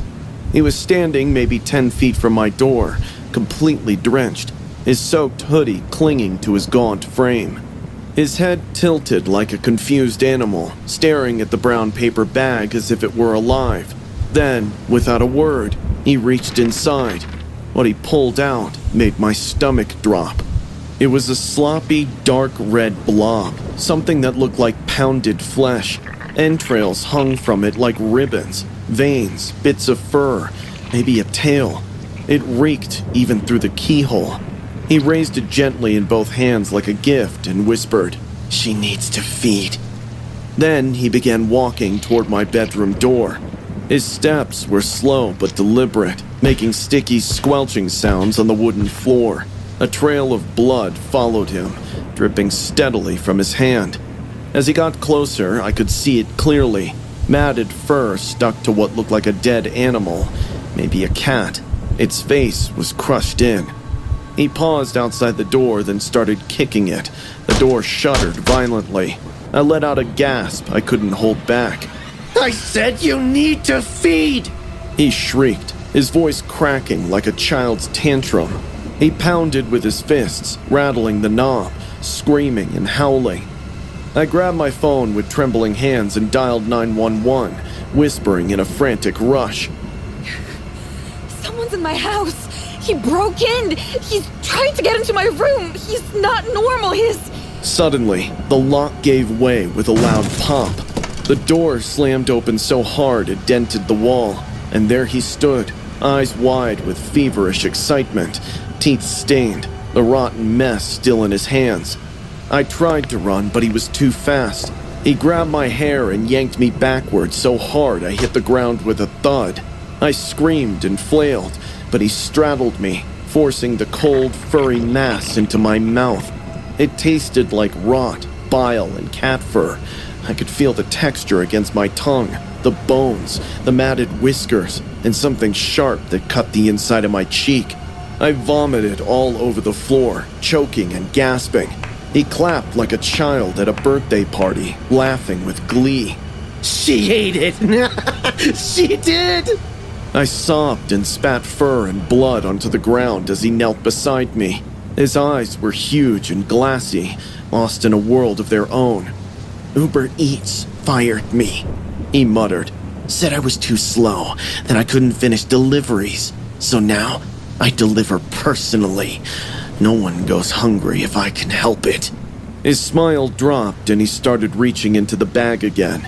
I don't know what came over me, but adrenaline kicked in.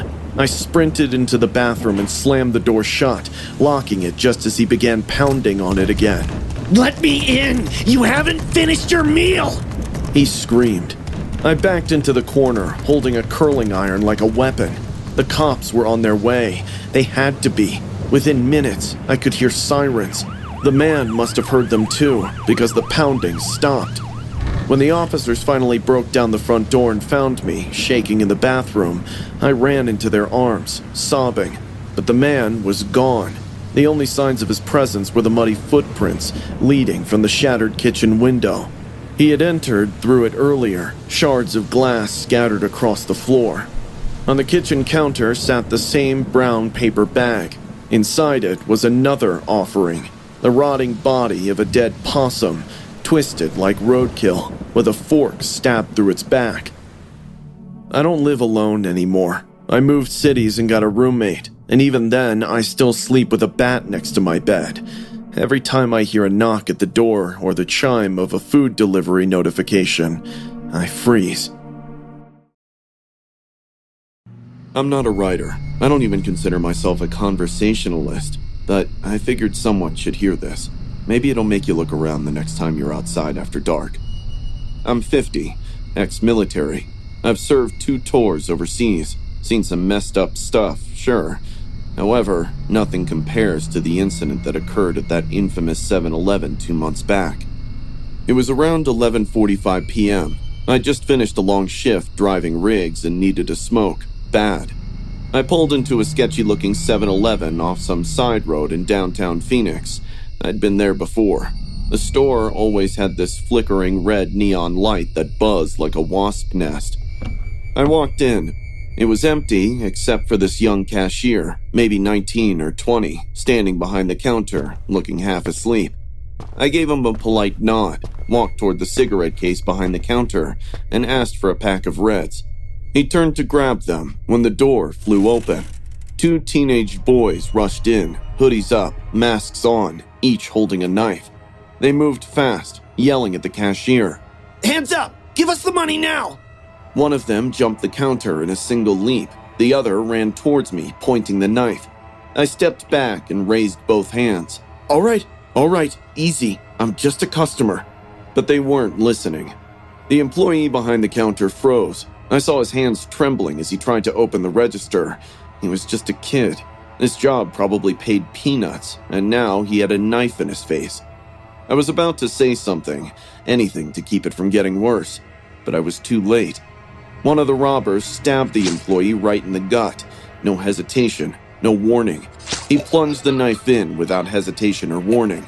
I'll never forget that sound. The wet gasp echoed through my mind. The guy collapsed as swiftly as a rag doll, the blood swiftly spreading beneath his uniform shirt. Something inside me snapped. I didn't think. I just moved. I grabbed the closest thing I could, a glass Snapple bottle from the fridge, and cracked it over the head of the guy coming at me. He staggered back, dazed, knife clattering to the floor. The second one, the one who stabbed the cashier, turned toward me, wild-eyed. I barely had time to brace before he lunged. He slashed at my ribs. Sharp pain exploded in my side, but I caught his wrist before he could go any deeper. Blood was pouring out of me, but adrenaline was taking over. I twisted his arm hard and slammed him into the cooler door. It shattered behind him, glass raining down. He groaned and hit the ground, but I was fading fast. The first guy had recovered. He tackled me to the floor, fists flying. I took a few hits to the face, then landed a powerful elbow to his nose. It crunched under the impact. He screamed and rolled off of me. My breathing was heavy. I could barely make it out with my blurry vision. My shirt was soaked with blood. I could feel it warm against my skin. I grabbed the shelves near me to pull myself up, then almost limped towards the exit, grabbing a broomstick. The thugs were lying on the ground, groaning in pain, but not more than me. I knew if they got up and attacked me again, I might not be able to beat them. I'm not a young buck anymore, and the moron had stabbed me deep. I jabbed the stick on the door handles of the 7-Eleven entrance, so in a way the thugs don't get the chance to escape. The poor employee was lying on the floor. I felt really bad for him as I called the cops. I leaned on the pavement, explaining the bloody mess that just happened. Everything felt cold. My ears were ringing. I remember saying out loud, "Don't fall asleep yet. Not yet. Don't you damn sleep." Luckily, the police arrived in 5 minutes. When I heard the sirens, I looked at the sky and thanked the Almighty.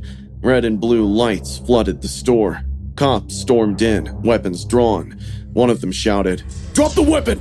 But I didn't even have one. I think I said something like, "I'm the good guy," before I passed out. When I woke up, I was in the hospital, stitched up. I had multiple tubes inserted into my body, a couple broken ribs. They told me I lost a lot of blood, but I'd make it. Sadly, the young cashier didn't. He was gone before the ambulance got there.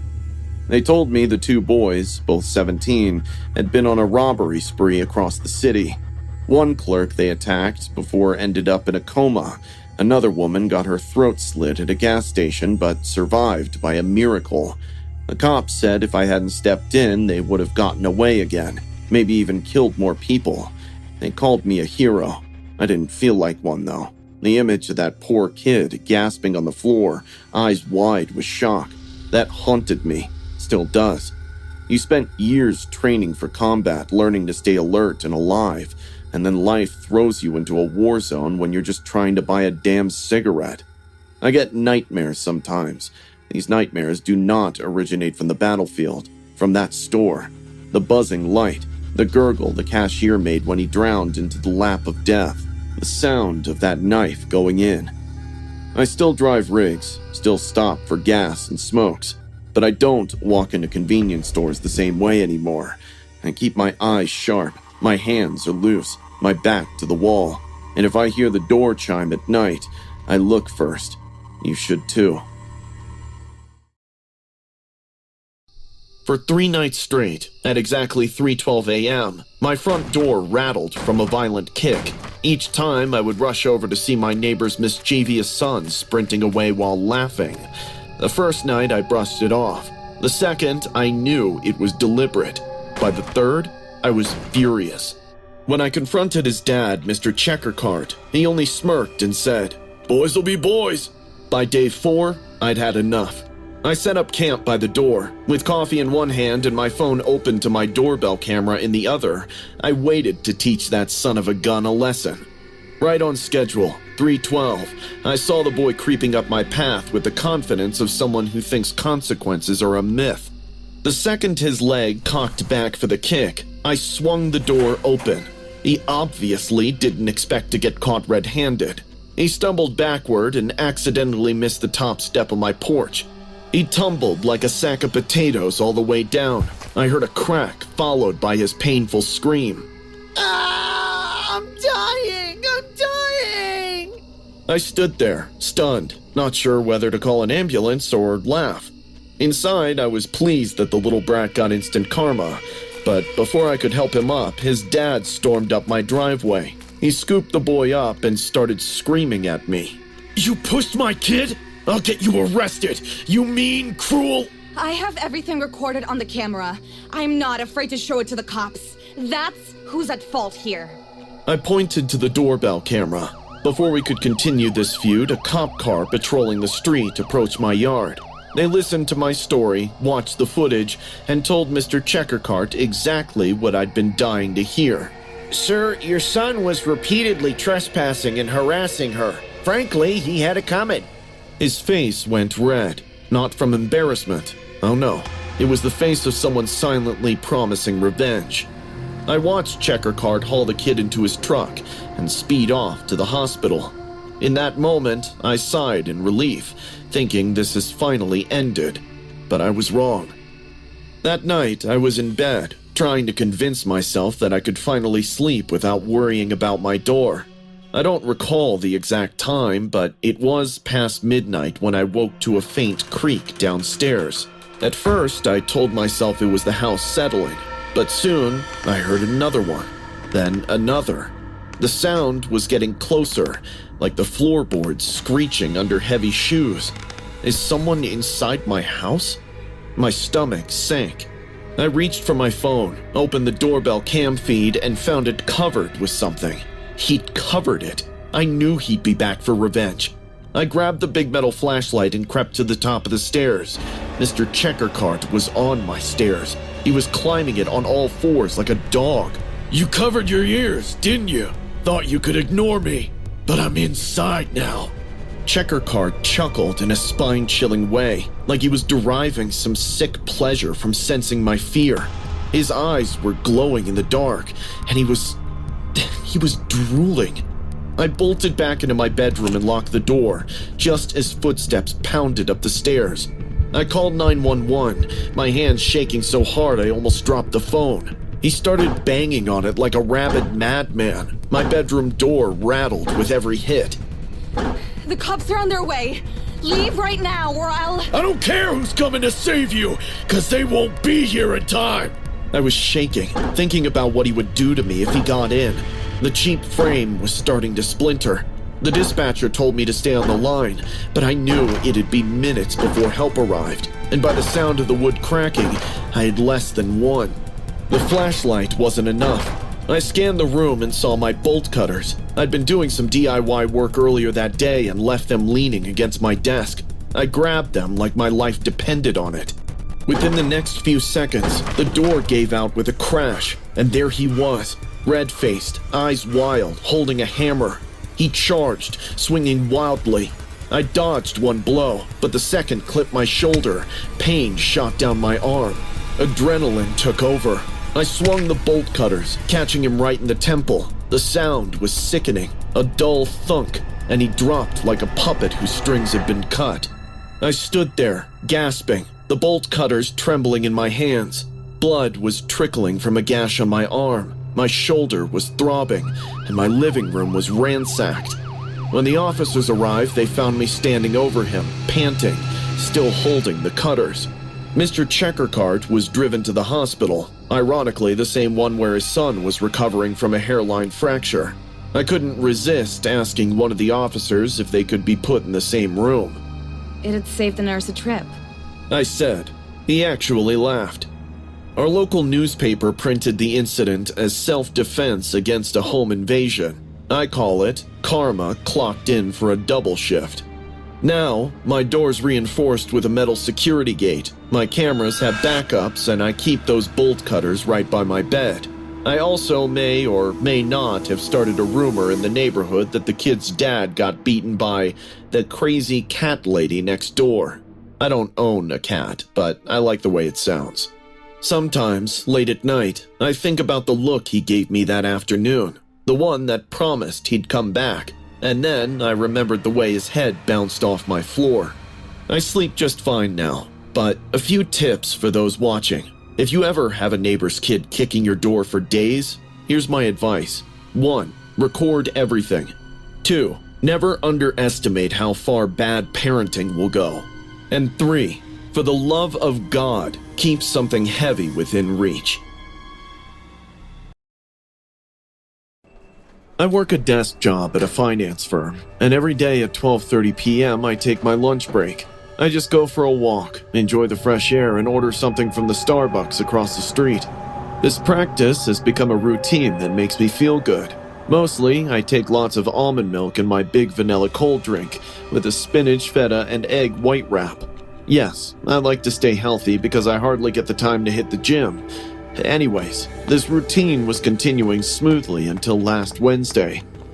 When I walked into the Starbucks, I found the barista had already prepared my order, and it was ready on the counter. I was pleased to see that for once. The staff had spelled my name right. I paid, and just as I was about to grab my food, I heard a voice from behind. It was the voice of a male in his late 30s. The man said, "Hey, I'll have what she's having." I turned around and saw this tall guy in worn-out jeans and a pink hoodie that was all creased up. He looked odd. His rough beard hinted that he hadn't shaved in a while. I wondered if he had bathed in days because a reeking smell hit my nose as soon as he got closer. And above all that, his smile creeped me out because it never reached his eyes. He kept staring at me. I frowned and turned away, thinking it was just a malicious attempt to pick me up. As I walked past him, he said something that made me very uncomfortable. You smell like fear and cinnamon." I didn't answer. I left right away, quickly. There weren't many people in the parking lot outside. When I opened the door to my car and turned the corner, I saw him again. The same man was now standing 5 feet away from me with 2 brown paper bags in each hand. He didn't say anything, just had his head tilted like a curious dog and watched. Then he yelled, "Don't be scared, you have such lovely skin!" And they started smiling. I was so stunned that for a minute my body forgot to respond to this upcoming threat. I should have gotten into my car and locked the door, but occasionally when you're too scared you end up freezing. Your mind stops thinking straight, and you just surrender to danger, thinking you've no way to survive. That's exactly what happened to me. I could see him walking towards me. My body screamed. Get in! He's coming! But I couldn't move. I could feel my palms sweating and my legs numbing as he looked me in the eye and kept coming closer. When he was just inches away, I heard a car horn from a distance. I sprinted into my car and locked the door. I was shaking while trying my best not to cry. He crouched down to my window and said, "I'm not gonna hurt you. I brought you a gift." I screamed at him. Leave me alone! But he still stood there. Then he reached for the paper bag he was holding and grasped a handful of something. I couldn't see what it was until he placed it on my windshield. It was a thumb, a severed thumb with red nail paint on it. I screamed and began calling the cops when he spoke to me one last time. "Don't you feel lucky? This could have been you." Saying this, he walked off. When the cops came and took the thumb as evidence, they told me I might have come across a very dangerous person. I couldn't sleep for a few days after that. I kept going back and forth between the curtains and the locks. I even moved to a different Starbucks across town. But my chest got tight every time someone stood behind me. I couldn't get rid of the thought that he let me live on purpose. A few days later, the story hit the news, a story that just broke on Channel 5. A man was caught at a rest stop in a different state. There were brown paper bags in his trunk. Each one had body parts in it. They named him the copycat killer. He stalked women at cafes. He would order exactly the same thing as them, follow them, and then attack. Investigators revealed that a total of 5 women were killed. One had her eyes gouged out. Someone else had a thumb chopped off. They showed his face. He wore the same hoodie and had that same creepy, meaningless smile. I looked at the screen in fear. My hands were shaking, realizing I did dodge a bullet. Watching his remorseless face was enough to make me stay home for a week, but the end of the news story was what petrified me. Authorities believe he had selected his next victim, but for some unknown reason, he did not harm her. He had my drink in his car with my name printed on it. I should have been dead that day, but then why did he let me go? The nightmares haven't gone away to date. His voice keeps roaming in my head. "You smell like fear and cinnamon." I tried to make sense of it, but nothing comes to my mind. The police say he never brought me up while being questioned. Even if they asked him about me, he would just smile. I sometimes wonder if letting me go was just part of his plan, like a shooter leaving one deer alone so it can remember and tell the tale of horror. Since then, I've moved. I even changed my name, but I still want that vanilla cold brew every once in a while. I drive an hour to get there, pay cash, and never use the app. I just hope he stays behind bars forever, because I don't think I'll be lucky twice. We used to be that duo, you know, Marnie and Juliet, ride or die. We used to have sleepovers every weekend, matched friendship bracelets, and shared inside jokes like no one else understood. But like most high school friendships, it crashed hard. And if I'm being real, yeah, I was the one who lit the match. It was junior year. There was this guy, Tyler. Tall, soccer team captain, perfect abs, and the literal reason why I used to fake walk by the football field every day. I never told Juliet how I felt about him. I was saving it, waiting for the right moment, you know? But one Friday night, everything changed. Juliet got drunk at Jamie's basement party, like messy drunk. And next thing I know, someone's yelling, Juliet just kissed Tyler! Right in the middle of Truth or Dare, in front of everyone. I swear it felt like a knife on my back. I mean, even though I never told her, she knew I had a crush on him. Later, she tried to justify her actions by saying It didn't mean anything. that she barely remembered it, but all I saw was betrayal. The worst part? She looked happy, like she won something, and I just stood there, quiet, pretending I was fine. But inside, I was already planning her karma. I don't know when I became that girl. I wasn't always so bitter, but something snapped. A week later, I started messing with some AI image generators, just testing stuff. It didn't take long before I realized I could make fake photos, really realistic ones. I uploaded random selfies from Juliet's old Insta, ones she didn't even remember existed, and then used this deepfake plugin to morph them into poses she never took, scenarios she'd never be in, but it looked like her with all the details. Then I made a fake OnlyFans profile, used a burner email. Her bio said, "I'll do anything for money." I shared the link in our school group chat. No name, no caption. There was only a link and a fire emoji. By lunch the next day, everyone had seen it. The boys were the worst, whistling when she walked by, waving bills in her face, whispering stuff like, "How much do you think for a halfway special?" Juliet looked like she wanted to vomit. She didn't even confront me. She just disappeared. By the last period, she was gone. Didn't answer her phone. She never made it home. Didn't post. Just gone, out of sight. I told myself she deserved it, that it was justice for what she did to me. But deep down, even then, I felt this weird crawling guilt, like I'd taken things too far. That night, I was in my room, scrolling through DMs from people hyping up my mystery drop. It was sick. However, I felt too invested to stop. All of a sudden, I heard something. I heard a soft creak just outside my door. I looked up, confused. My bedroom door was half open, but I always close it. I was trying to listen over the rain tapping my windows. Just then, I saw her, Juliet, standing in the doorway. She was drenched to the skin. Her hair was dripping and her eyes were glowing in the dark. She looked nothing like the girl I saw last time. As I eyed her down, I clutched my bedsheet in fear. There was a kitchen knife in her right hand. I thought I was dreaming. I nervously laughed. Hey, what are you doing here? She didn't say anything. She stepped into the room, water squishing into her jeans. Her lips were trembling, but her grip on the knife was solid. She scratched her head with the knife. I could see blood and skin on the tip of the knife as she scratched too hard. You thought that was funny, huh? Look, I didn't know. You knew very well! I didn't even have time to react. She lunged at me and we hit the floor hard. She began swinging the knife down with a face full of violence and disdain. I caught her wrist just in time, but the blade nicked my shoulder. Screams and blood soaked through my hoodie in seconds.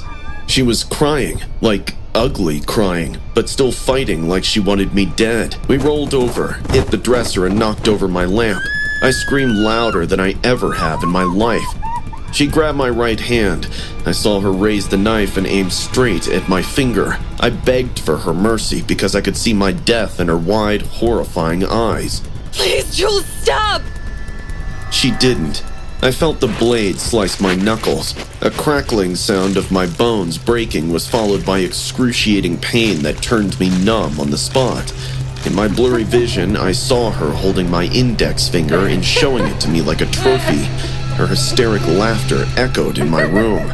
I could feel myself fainting when my dad busted in. He saw the blood, saw Juliet with the knife, and just lost it. He tackled her off me, screaming like an animal. She kicked and thrashed, trying to reach the knife again, but he pinned her down and yelled for my mom to call 911. Until the cops arrived, my dad held her on the ground the whole time. Juliet accepted defeat after a few minutes of struggle. She just went limp. Cops took her away in cuffs. I was rushed to the ER, finger gone, shoulder slashed, mentally destroyed. That one night changed everything. I confessed to the cops, telling them the whole truth. There's no point in lying. They didn't charge me since I was technically the victim of the attack, but I got expelled. And yeah, my parents look at me differently now.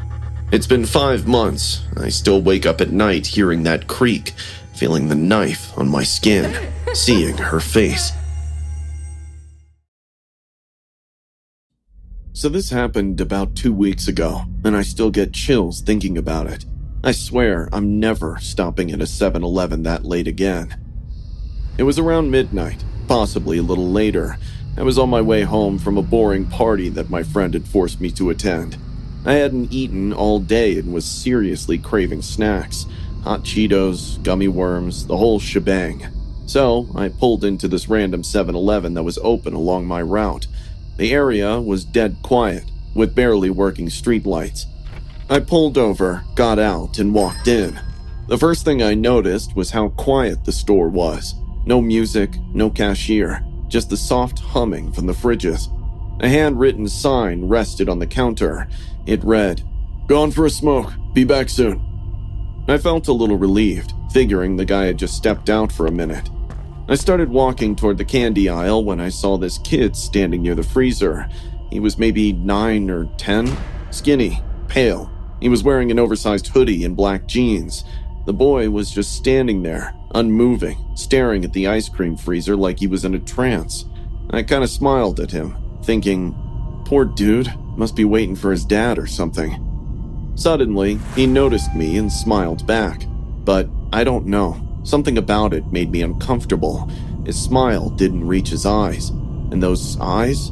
Kind of glossy with something off behind them. Have you ever seen someone smile with dead eyes? It hits different. I shrugged it off and started grabbing some snacks and drinks, acting normal. But every time I looked back, I saw him taking slow steps toward me. His eyes were following me around. At first, it was subtle, like I'd be in the chip aisle and he'd be standing 2 feet away. I'd move to the drinks, boom, he was right behind me again, not saying anything, just watching. At this point, I was like, okay, what the hell is this kid doing? Then, out of nowhere, he said, "Do you live alone?" I paused, turned slowly. What? He stared, didn't blink, then asked, "How often do you lock your windows?" Y'all, I'm not kidding. My whole body locked up. I tried to laugh it off, like... Dude, that's kind of a creepy thing to ask. He just kept staring. Your bedroom faces the street, right? Now I was panicking inside. I pretended to text someone on my phone, trying to make it look like someone was waiting for me, but he was still standing there, still watching. So I started walking toward the door, fast. I figured I'd just dip and hit a different store, but before I even reached the exit, I felt something wrap around my wrist. The kid hugged me from behind, and tightly. I straight up screamed and yanked myself away. His grip was too strong for a 10-year-old. My whole body went ice cold. My skin crawled like I'd just touched something foul. I turned around and shoved him back, yelling, Back off! Did your parents not teach you manners? His face turned red with rage, like a switch flipped inside of his head. His smile twisted into this pissed-off, twitchy expression. I swear, his eyes twitched and his jaw clenched so hard it looked painful. He didn't even say anything, just bent down, grabbed a soda can off the floor, and launched it straight at my forehead. I heard the clank before I felt it. My vision started to blur as I collapsed onto the floor, screaming. I touched my temple and immediately noticed my palms were covered in warm blood. I started crying for help. I crawled behind a shelf, half dizzy, and that freak was just standing there, breathing heavily, just watching me suffer like it was a damn game.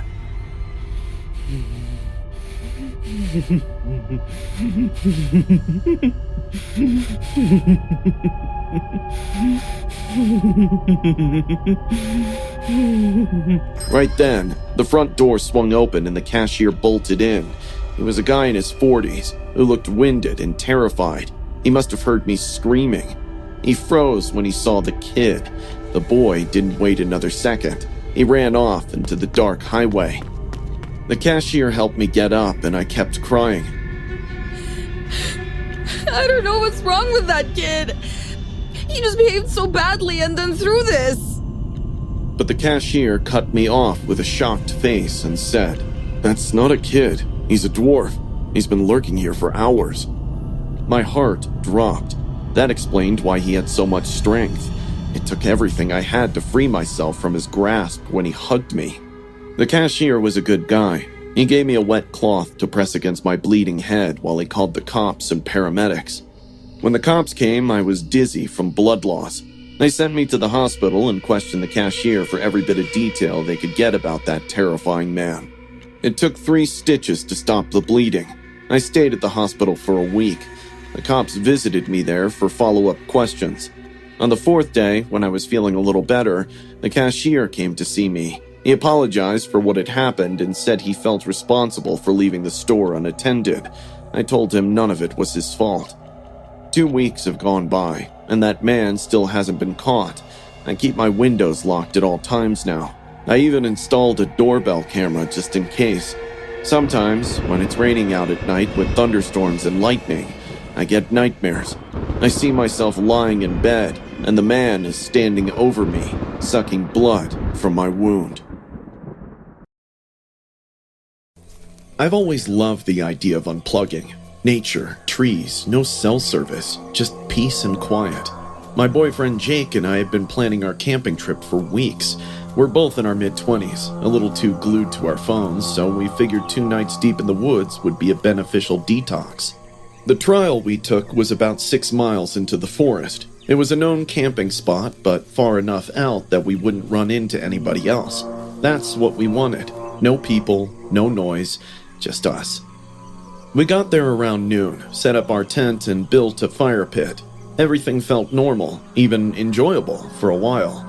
The weather was perfect, just cool enough for hoodies at night.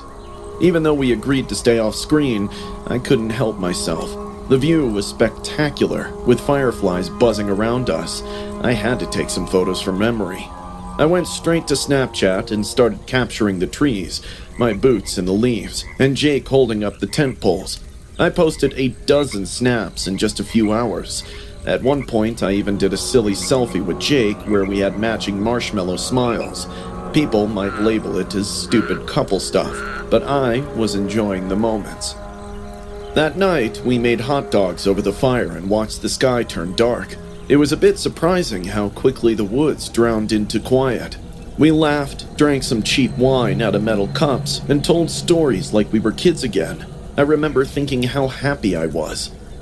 We went to bed an hour or two later. From the driving and all the setup of the camp, Jake dozed off right away, but I'm a light sleeper. I hardly sleep in new places, so after trying a lot, I gave up.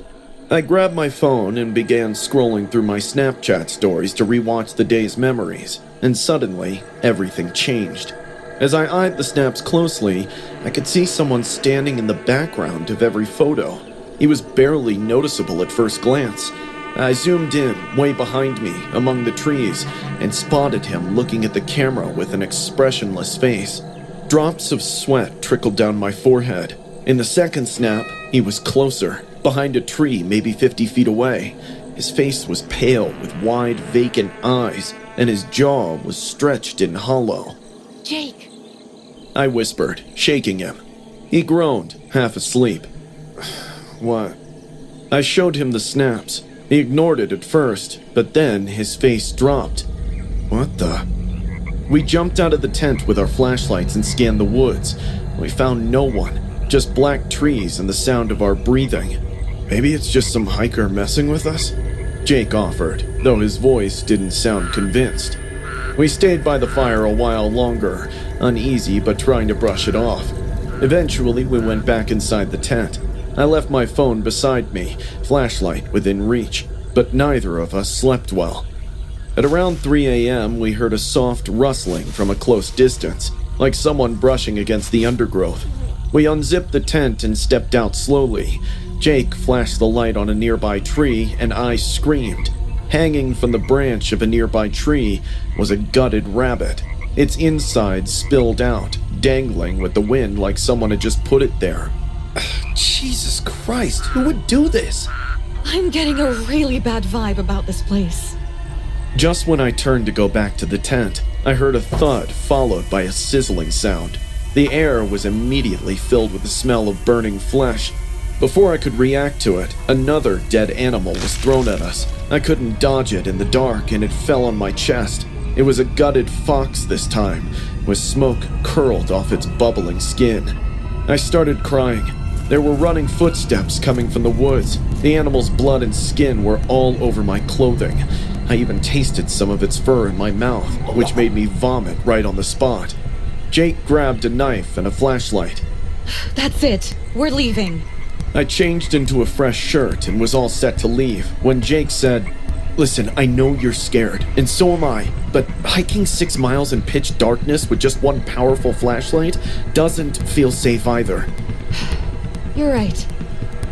Maybe it was just some sick hunter or prankster. We should wait until the sunrise. We decided to wait until sunrise, just a few more hours. Jake said he'll keep watch while I get some sleep. I laid down in the tent, eyes wide open, staring at the nylon ceiling while Jake sat outside. I must have drifted off because I woke up to the sound of slow footsteps circling the tent. I called out. Jake? No answer. The footsteps kept moving closer to the tent window. I didn't breathe. I just reached for my phone with trembling fingers. I didn't know what to do. I opened Snapchat, maybe out of instinct, maybe out of fear. All I could see was darkness outside the mesh window. But then, suddenly, the dog filter appeared. It was floating in the empty space. The tongue flicked out, the ears wiggled. Someone was standing right there and watching me. I screamed so loud I felt my throat tear. Jake burst into the tent, wild-eyed, yelling, "What? What?" I shoved the phone in his face, but the filter was gone.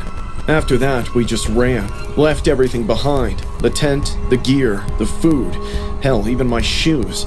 We made it to the road by sunrise, hitched a ride with a trucker who didn't ask questions, probably because we looked half insane. We never filed a report because there wasn't enough evidence. We never revisited the incident. Every now and then, I still scroll through the old Snapchat story. The photos are grainy now, but the man is still there.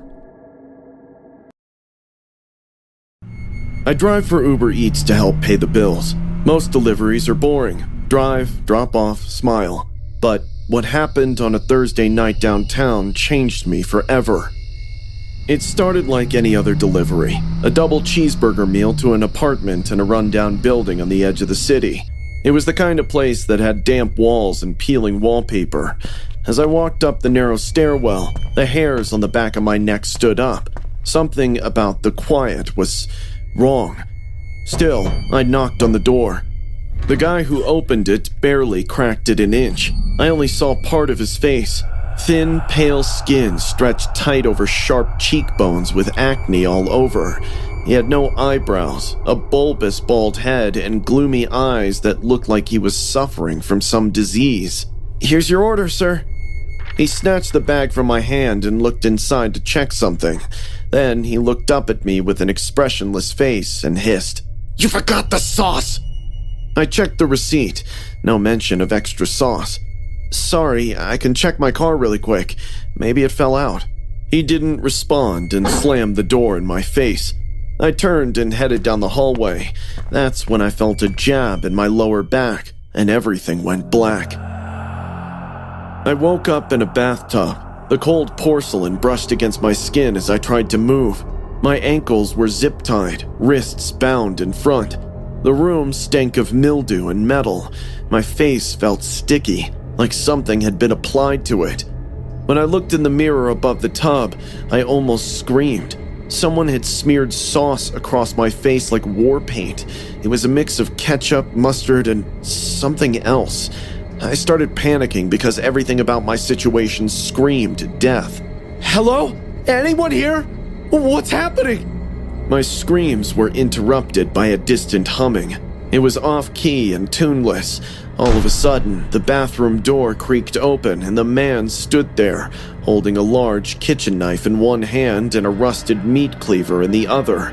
He wore a plastic apron and that same blank expression. Sharpening the knives by rubbing them against each other, he spoke to me. "Rise and shine! Slow cooked or raw? You decide." He set the knives on a towel beside the tub and walked to a nearby counter where I saw cleaning supplies. There were bottles of drain cleaner, bleach, and ammonia resting on the counter. My mind raced. Was he going to eat me? He kept talking as he paced, humming and muttering. Whatever he said made no sense. One moment he spoke about people always rushing food, never appreciating flavor, and the next he ranted about his mother and how she made him eat cold meals. "It's time to fix things now. I've been dreaming about this moment for so long. A feeling of harvesting fresh meat and then savoring it. Yum." He was salivating while speaking. In my mind, my gut whispered, "Get out or he's going to kill you!" I shifted, slowly testing the zip ties. My left foot was a little loose, but without freeing my hands, I could do nothing.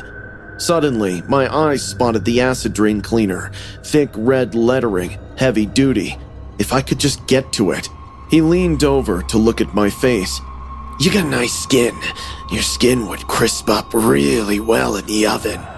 I believed this was my only opportunity. I faked a sob and leaned toward him, making it seem like I was breaking down. "Please let me go. You don't want to do this! He crouched beside me, savoring the moment. His shoulders trembled as he laughed silently, but he had no idea what I was going to do next. I yanked my legs free from the zip ties and kicked the man in the chest. He stumbled back, just far enough. I rolled onto my side, got up by supporting myself on the wall, and grabbed the bottle with my bound hands. With all the strength I had, I twisted the cap with my mouth. My lips burned from touching the acid, but I didn't care. What are you doing? You can't get out! He was about to lunge at me holding the knife when I splashed the drain cleaner, aiming for his face. Ow! It burns! It burns! The scream was unlike anything I'd ever heard. He clawed at his eyes, dropping the knife. I scrambled to my knees, slipping on the tiled floor as I saw blistering skin on his cheek. I bolted from the tub. I was set to make a run when he grabbed me by the shoulder and turned me to face him. Half of his face was melted, with his skeleton peering from underneath, but he couldn't hold on to me due to the pain. I freed my hands using the meat cleaver and ran down the hallway. The front door had 2 deadbolts, but only one was locked. Despite my fumbling fingers, I managed to open it. I ran barefoot into the street, waving my arms like a lunatic. A gas station clerk across the block saw me and ran out. I collapsed in front of him, sobbing, still smeared in sauce, zip-tied with blisters around my mouth. The clerk took me to the hospital, where they also called the cops.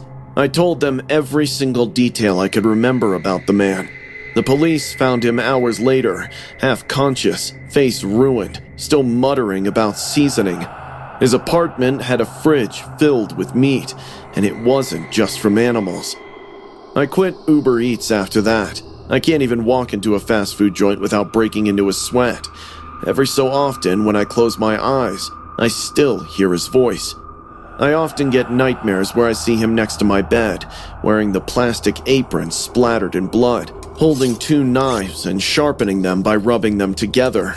He grins ear to ear and then asks, Slow cooked or raw? You decide.